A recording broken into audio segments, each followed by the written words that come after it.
Hi hello ನಮಸ್ಕಾರ. ನಾನು ಅಭಿಷೇಕ್ ಶೃಂಗೇರಿ.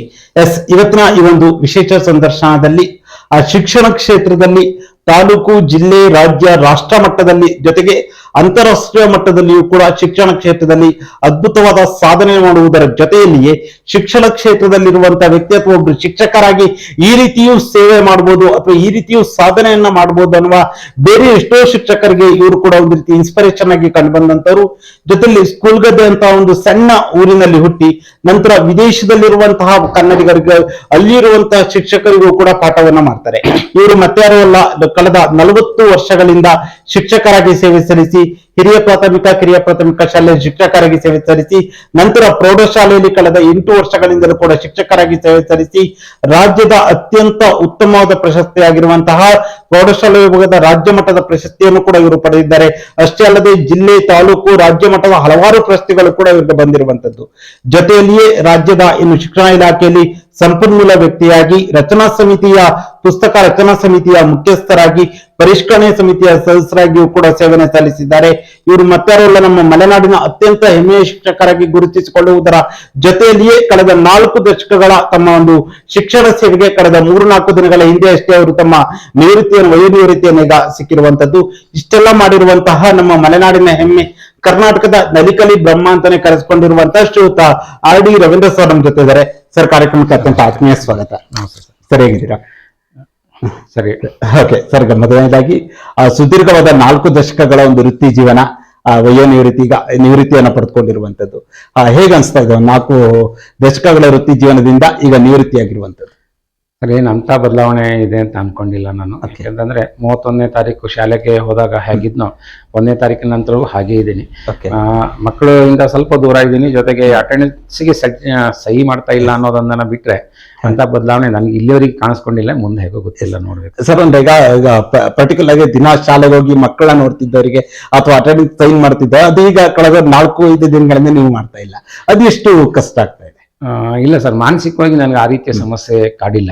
ಯಾಕಂತಂದ್ರೆ ನಾನು ಹೊರಗಡೆ ಬಂದಿದ್ದೀನಿ ಅಂತ ಅನ್ಕೊಂಡಿಲ್ಲ. ನಾನಿನ್ನೂ ಶಿಕ್ಷಕನಾಗಿ ಇದ್ದೇ ಶಿಕ್ಷಕನಾಗಿ ಮುಂದುವರಿತಾ ಇದ್ದೀನಿ. ಹಾಗೆ ಅದೇ ಚಿಂತನೆ, ಅದೇ ಯೋಚನೆ, ಅದೇ ಒಡನಾಟ ಇರೋದ್ರಿಂದ. ಯಾಕಂದ್ರೆ ಈಗಾಗಲೇ ನಾಡಿದ್ದು 5ನೇ ತಾರೀಕಿನ ಕಾರ್ಯಕ್ರಮದ ಓಡಾಟ ಅದು ಇದು ಅಂತ ಹೇಳಿ ನನಗೆ ಆ ಥರದ್ದು ಏನು ಅನಿಸಿಲ್ಲ. ಯಾಕೆ ಅನಿಸ್ಲಿಲ್ಲ ಅಂತ ನನಗೂ ಗೊತ್ತಿಲ್ಲ. ಯಾಕಂದ್ರೆ ನಾನು ಎಲ್ಲ ಸಂದರ್ಭಗಳಲ್ಲೂ ಯಾವುದೇ ಯೋಚನೆಯನ್ನ ಹಾಕಿ ಹೀಗೆ ಆಗ್ಬೇಕು, ಹಾಗೆ ಇರಬೇಕು ಅಂತ ಯೋಚನೆ ಮಾಡ್ಕೊಂಡು ಕಾಲಿಟ್ಟವನಲ್ಲ. ಯಾವುದೋ ಒಂದು ಸಂದರ್ಭದಲ್ಲಿ ಒಂದು ಅವಕಾಶ ಸಿಗುತ್ತೆ, ಆ ಅವಕಾಶವನ್ನ ಸದುಪಯೋಗ ಮಾಡ್ಕೊಳ್ತಕ್ಕಂಥ ಪ್ರಯತ್ನ ಮಾಡ್ಕೊಂಡು ಬಂದವನು. ಹಾಗಾಗಿ ಈಗಲೂ ಹಾಗೇನು ಅನಿಸ್ತಾ ಇಲ್ಲ. ನಾನು ಅಂದ್ರೆ ನಿವೃತ್ತನಾಗಿದ್ದೀನಿ ಅಂತ ಬಹಳ ಜನ ಹೇಳ್ತಾರೆ. ಹೇಗೆ ಅನಿಸ್ತು ನಿಮ್ಗೆ? ಬಹಳ ಆಕ್ಟಿವ್ ಆಗಿದ್ದವರು ಈಗಿಲ್ವಾ? ಆ ಆಕ್ಟಿವ್ ಅಂತಕ್ಕಂಥ ಪದ ನನಗೆ ಈಗಲೂ ಏನು ಹೊಸದಲ್ಲ, ಅವಾಗಲೂ ಹೊಸದಲ್ಲ. ಹಾಗಾಗಿ ಅದೇ ರೀತಿಯಲ್ಲಿ ಮುಂದುವರಿತಾ ಇದ್ದೀನಿ. ಒಂದು ಮಕ್ಕಳು ಪ್ರತಿದಿನ ಮಕ್ಕಳು ಫೋನ್ ಮಾಡ್ತಾರೆ, ಮಾತಾಡ್ತಾರೆ.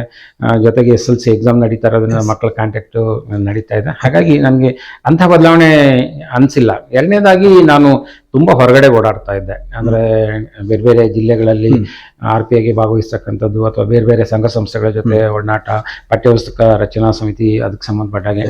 ಹಾಗಾಗಿ ವಾರಕ್ಕೆ 2-3 ದಿನ ನಾನು ಬೆಂಗಳೂರು ಓಡಾಡ್ತಾ ಇದ್ದೆ. ಹಾಗಾಗಿ ಶಾಲೆಯಿಂದ ಹೊರಗಡೆ ಇರ್ತಕ್ಕಂಥದ್ದು ನನಗೆ ಇದು ಹೊಸದಲ್ಲ.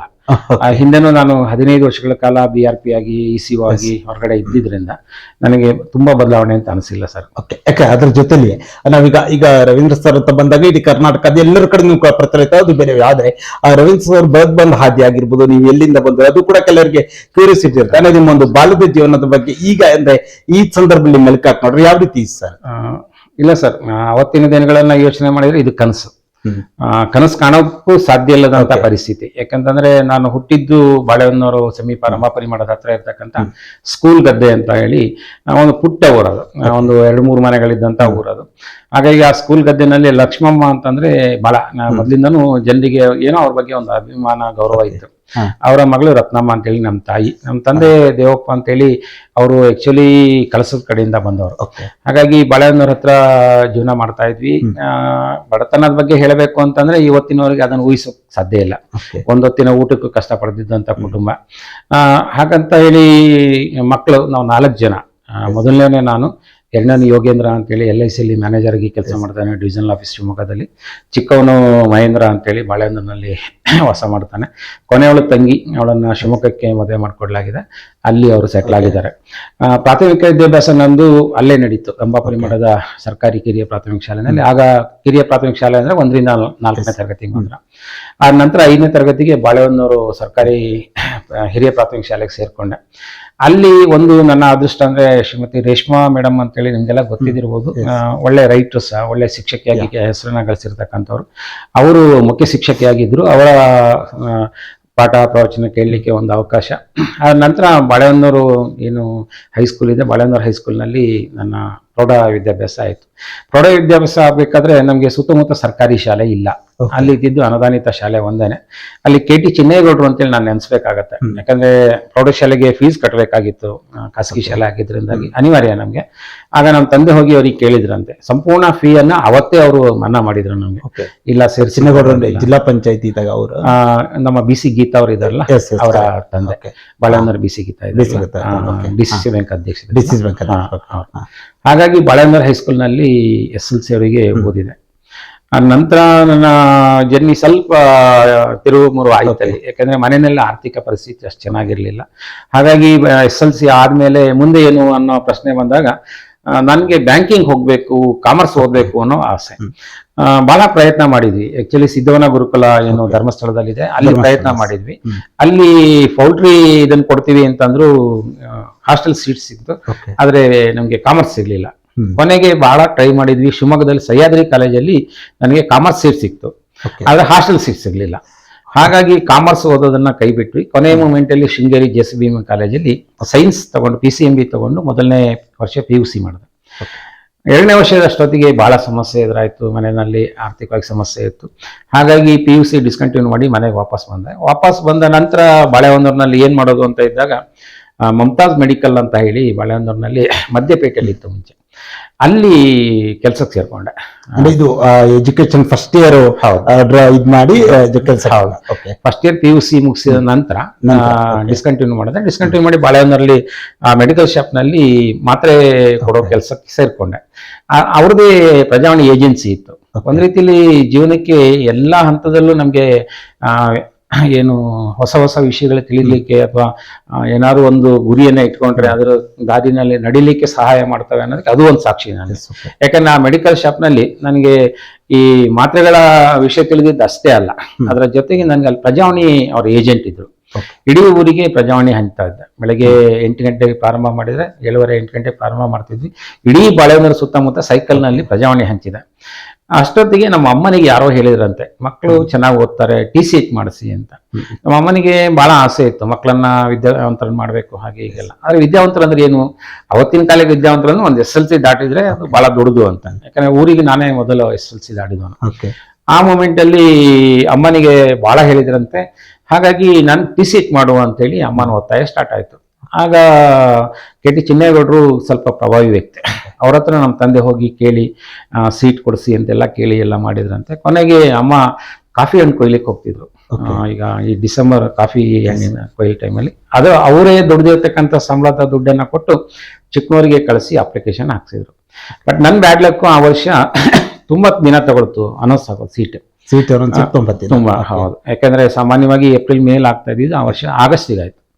ಆಗಸ್ಟಿಗೆ ಅಷ್ಟೊತ್ತಿಗೆ ನಂದೇ ಮೊದಲನೇ ಹೆಸರಿತ್ತು. TCH ಸೇರ್ಕೊಂಡೆ.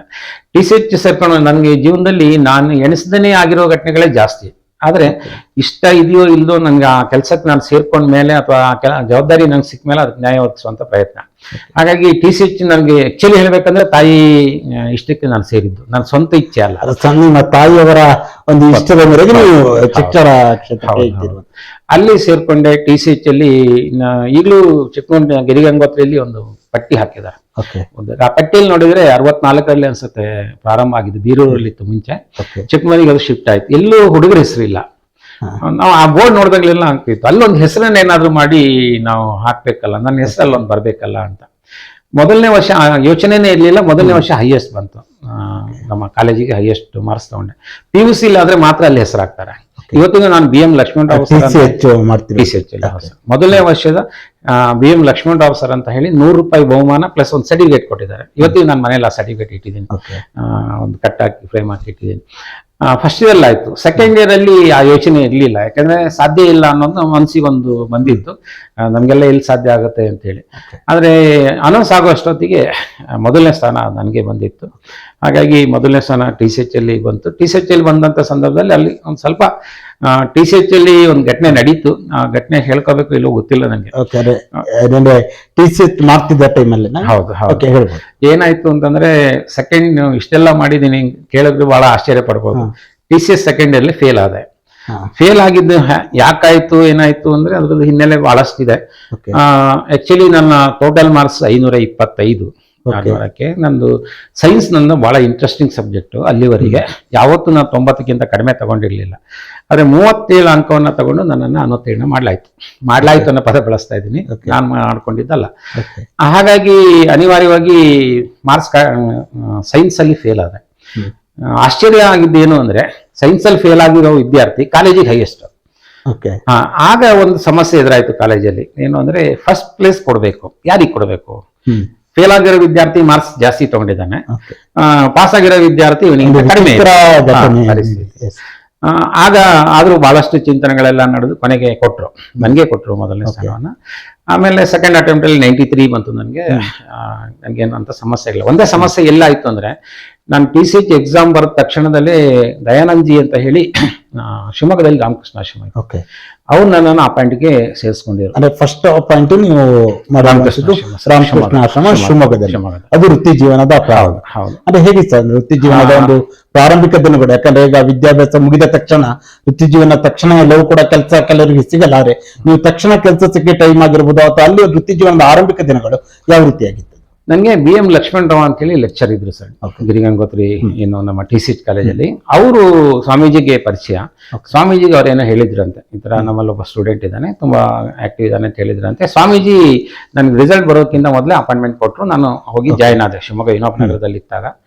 ಜಾಯಿನ್ ಆದ ನಂತರ ಫೇಲ್ ನನಗೆ ರಿಸಲ್ಟ್ ಅನೌನ್ಸ್ ಆಯಿತು. ಆಗ ಸ್ವಾಮೀಜಿಗೆ ಹೋಗಿ ಹೇಳಿದೆ, ನನ್ನ ರಿಸಲ್ಟ್ ಹಿಂಗಾಗಿದೆ ಸ್ವಾಮೀಜಿ, ನಾನು ಪಾಸ್ ಮಾಡ್ಕೊಂಡು. ಅವ್ರು ಸ್ವಾಮೀಜಿ ಹೇಳಿದ್ರು, ನಿನ್ನ ಸರ್ಟಿಫಿಕೇಟಿಗೆ ನಾನು ನಿನ್ನ ಸೇರಿಸ್ಕೊಂಡಿಲ್ಲ, ನನಗೆ ಅವಶ್ಯಕತೆ ಇಲ್ಲ ನಿನ್ನ ಸರ್ಟಿಫಿಕೇಟ್, ನೀನು ಮುಂದುವರಿ ಇಲ್ಲೇ ಅಂತ ಅಂದರು.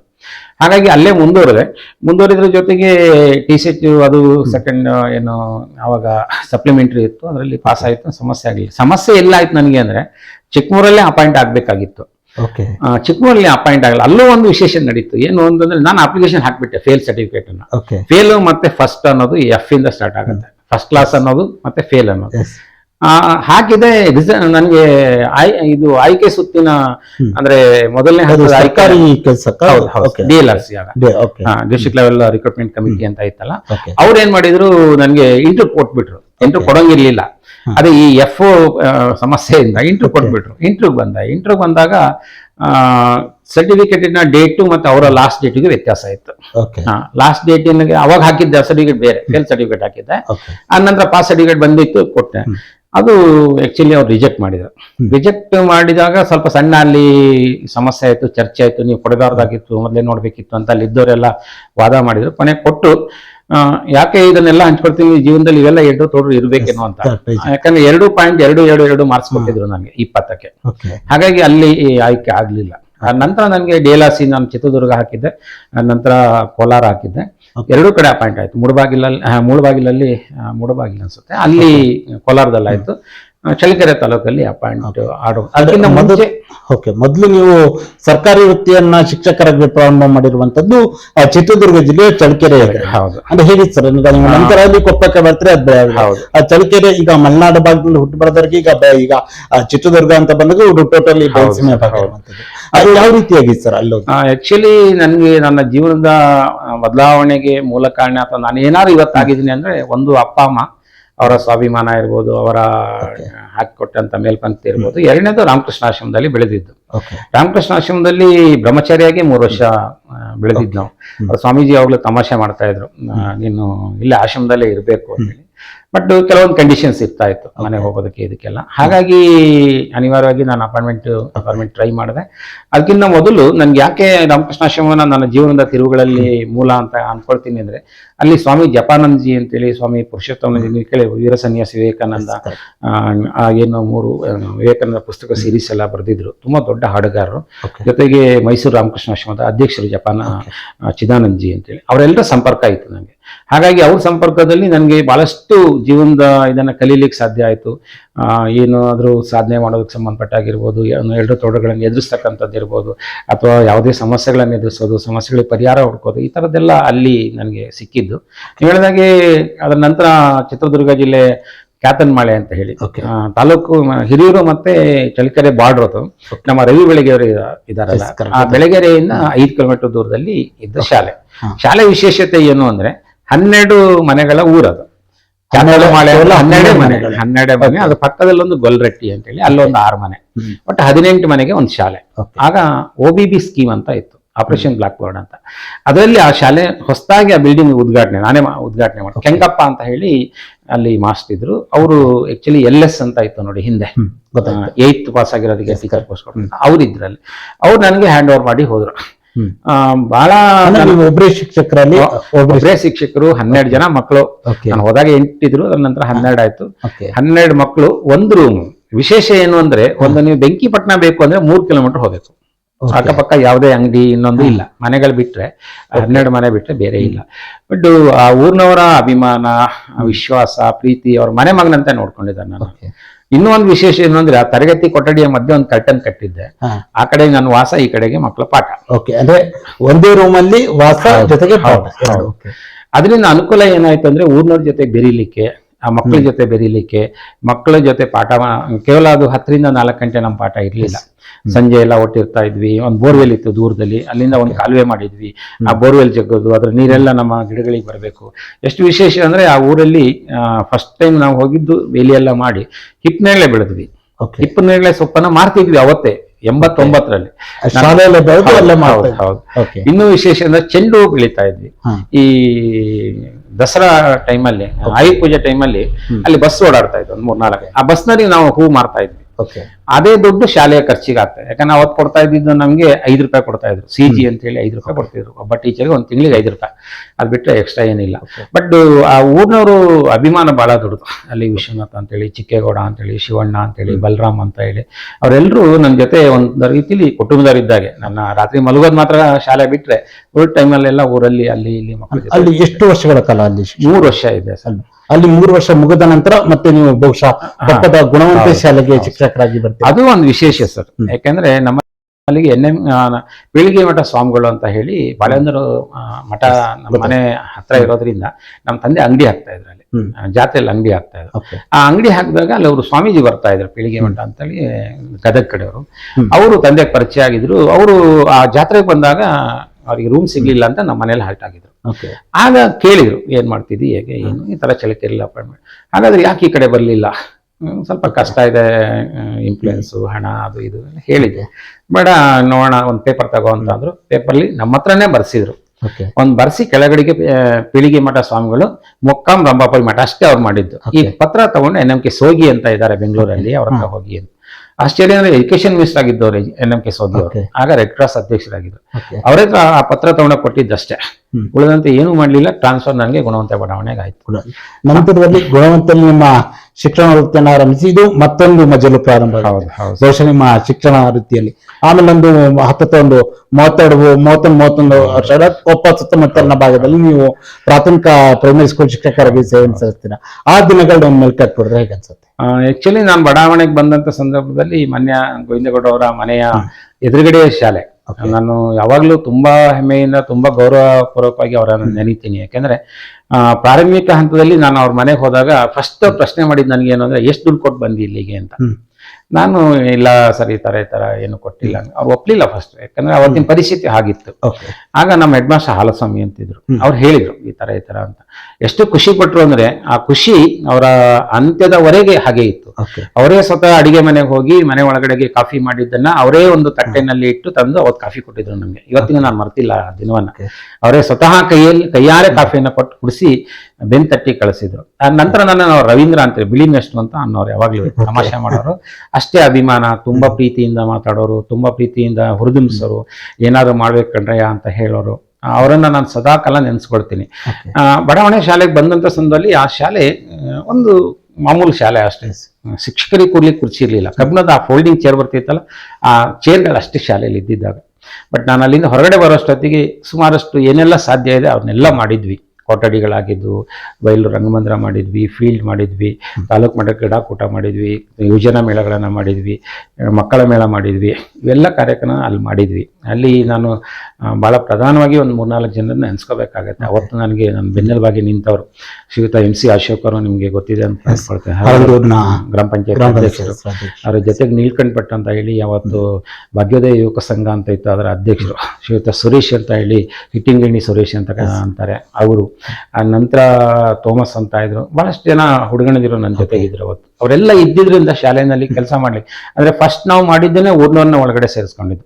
ಊರಿನಲ್ಲಿ ಮಹಿಳಾ ಸಮಾಜ ಮಾಡಿದ್ವಿ, ಯುವತಿ ಮಂಡಳಿ ಕಟ್ಟಿದ್ವಿ, ಆಮೇಲೆ ಬೇರೆ ಬೇರೆ ಆಕ್ಟಿವಿಟಿಗಳನ್ನ ಮಾಡಿದ್ವಿ. ಇದರಿಂದಾಗಿ ಅನುಕೂಲ ಏನಾಯ್ತು ಅಂದ್ರೆ ಊರ್ನವರು ಶಾಲೆ ಜೊತೆಗೆ ಸೇರ್ಕೊಂಡ್ರು, ಕನೆಕ್ಟಿವಿಟಿ ಬಾಂಡಿಂಗ್ ಬೆಳೀತು. ಹೌದು ಸರ್. ನಂತರದಲ್ಲಿ ಹೋದ್ರೆ ಅಲ್ಲಿ ಒಂದು ವಿಷಯನ ಇಲ್ಲಿ ಹೇಳ್ಕೋಬೇಕು ಅಂದ್ರೆ 1997-98ರಲ್ಲಿ ಆಗ ಒಂದು ಸ್ಪರ್ಧೆಗಳು ನಡೀತಾ ಇತ್ತು, ಜಿಲ್ಲಾ ರಾಜ್ಯ ಮಟ್ಟಕ್ಕೆ ಹೋಗ್ತಾ ಇತ್ತು, ಸೈನ್ಸ್ ಸೆಮಿನಾರ್ ರೀಡಿಂಗ್ ಅಂತ ಹೇಳಿ. ಅದರಲ್ಲಿ ನಾನು ಕೊಪ್ಪ ತಾಲೂಕಿಂದ ಹೋಗಿದ್ದೆ. ಇವತ್ತು ಏನು ಗದಗ್ DC ಆಗಿದ್ರು ಶ್ರೀಮತಿ ವೈಶಾಲಿ ಅವರು ಎನ್ನಾಪುರ ತಾಲೂಕಿಂದ ಬಂದಿದ್ರು. ನಾವು ಆಕ್ಚುಲಿ ಚಿಕ್ಕೂರಿನಲ್ಲಿ ಒಂದು ಸ್ಪರ್ಧೆನಲ್ಲಿ ಅವರು ಆ ತಾಲೂಕಿಂದ, ನಾನು ಈ ತಾಲೂಕಿಂದ ಹೋಗಿದ್ದೆ. ಆಗ ಅವರು ನನಗೊಂದು ಪರಿಚಯ ಮಾಡಿಕೊಟ್ರು, ಈ ತರ ಒಂದು ಆಕ್ಷನ್ ರಿಸರ್ಚ್ಗೆ ಸ್ಟೇಟ್ ಅವಾರ್ಡ್ ಆಗುತ್ತೆ. ನಮ್ಮಲ್ಲಿ ನಾನು ಬಂದ ವರ್ಷ ಅಂದ್ರೆ 92-93ರಲ್ಲಿ ಪಬ್ಲಿಕ್ ಎಕ್ಸಾಮ್ 7th ನಮ್ಮ ಶಾಲೆ ರಿಸಲ್ಟ್ 37%. ಪಬ್ಲಿಕ್ ಎಕ್ಸಾಮ್ 7ನೇ ಕ್ಲಾಸ್ ಅಲ್ಲಿ. ಹೌದು, ನಾನು ಸೈನ್ಸ್ ಮಾಡ್ತಾ ಇದ್ದೆ, ನಂದು 100% ಇತ್ತು, ಬಟ್ ಮ್ಯಾಥ್ಸ್ ಅಲ್ಲಿ 37%. ಆಗ ಅದ್ರ ಮುಂದಿನ ವರ್ಷ ಒಂದು ಹಠ ತೊಟ್ವಿ, ಏನಾದ್ರೂ ಮಾಡಿ ನಮ್ದು ಒಂದು 80-85% ಅಲ್ಲಿ ತಗೊಂಡೋಗ್ಬೇಕು. ಆ ಮ್ಯಾಥ್ಸ್ ನಾನೇ ತಗೊಂಡೆ, ಸೈನ್ಸ್ ನಾನೇ ಮಾಡ್ತಾ ಇದ್ದೆ. ಸೈನ್ಸ್ ಮ್ಯಾಥ್ಸ್ ಎರಡೂ ನಾವೇ ತಗೊಂಡು 17 ಮಕ್ಕಳು ಫೇಲ್ ಆಗಿರೋರು ಇದ್ರು, ಒಟ್ಟು ಒಂದು 37 ಮಕ್ಕಳು ಏನೋ ಇದ್ರು. ಅವರೆಲ್ಲರನ್ನ ನಾವು 100 ಒಂದು ಅದರ ಪರ್ಸೆಂಟೇಜ್ ಮೇಲೆ ತಗೊಂಡೋಗ್ಬೇಕು ಅಂತೇಳಿ ನೈಟ್ ಕ್ಲಾಸ್ ಮಾಡಿದ್ವಿ. ಮೊದಲು ಹುಡುಗರಿಗೆ ಮಾಡಿದ್ವಿ, ಅದರ ನಂತರ ಪಬ್ಲಿಕ್ಸ್ ಇಂದ, ಪಂಚಾಯತಿಯಿಂದ ಒಂದು ಪತ್ರ ಕೊಟ್ಟರು ಹುಡುಗಿಯರಿಗೂ ಮಾಡಿ ಅಂತೇಳಿ. ಹಾಗಾಗಿ ಸಂಜೆ ಅರ್ಧ ಗಂಟೆ ಮನೆ ಕಳಿಸ್ತಾ ಇದ್ವಿ, ಬೆಳಿಗ್ಗೆ ಅರ್ಧ ಗಂಟೆ ಕಳಿಸ್ತಾ ಇದ್ವಿ. ಉಳಿದಂತೆ ಎಲ್ಲ ಮಕ್ಕಳಿಗೂ ಊಟ ತಿಂಡಿ ಎಲ್ಲ ಶಾಲೆನಲ್ಲಿ ಇರ್ತಾ ಇತ್ತು, ಅವ್ರು ತಂದು ಕೊಡ್ತಾ ಇದ್ರು. ಆಶ್ಚರ್ಯ ಏನಂದ್ರೆ ರಿಸಲ್ಟ್ ಬಂದಾಗ 100% ರಿಸಲ್ಟ್, ನಮ್ದು ನಿರೀಕ್ಷೆ ಇದ್ದು 80 ಬಂದಿರುವಂತದ್ದು 100% ಬಂದಿದೆ. ಅದಕ್ಕೆ ನನಗೆ ಶ್ರೀಯುತ ರಾಜೇಶ್ ಅವರು, ಈಗ ನಿಮ್ಗೆ ಗೊತ್ತಿರ್ಬೋದು, ಬಮಲಾಪುರ ಶಾಲೆಯಲ್ಲಿ PE ಟೀಚರ್ ಆಗಿದ್ದಾರೆ, ಅವರು ಆಗಷ್ಟೇ ಬಂದಿದ್ದು. ನಾವಿಬ್ರು ರಾತ್ರಿ ಶಾಲೆಯಲ್ಲೇ ಉಳಿತಾ ಇದ್ವಿ.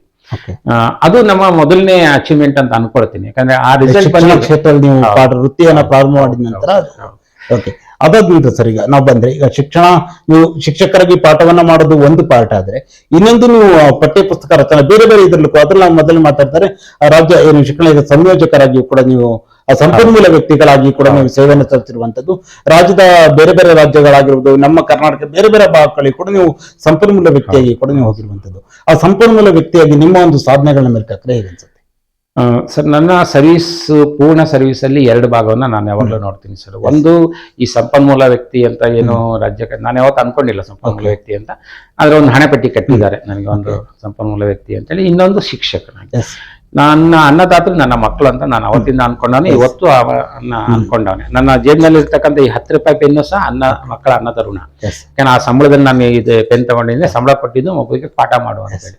ಅದಕ್ಕೆ ನಾನು ಎಲ್ಲೂ ದ್ರೋಹ ಮಾಡಿಲ್ಲ. ಯಾಕೆ ಈ ಪದ ಬಳಕೆ ಮಾಡ್ತೀನಿ ಅಂತಂದ್ರೆ, ನನಗೆ ದೇವರಂತೆ ನಾನು ನನ್ನ ಮಕ್ಕಳನ್ನ ಕಂಡವನು ಇವತ್ತಿನವರೆಗೆ. ಆ ಮಕ್ಕಳನ್ನ ಪ್ರೀತಿಸಿದ್ದೀನಿ, ಗೌರವಿಸಿದ್ದೀನಿ, ಅವ್ರಿಗೆ ಬೇಕಾಗಿದ್ದನ್ನ ಕೊಟ್ಟಿದ್ದೀನಿ.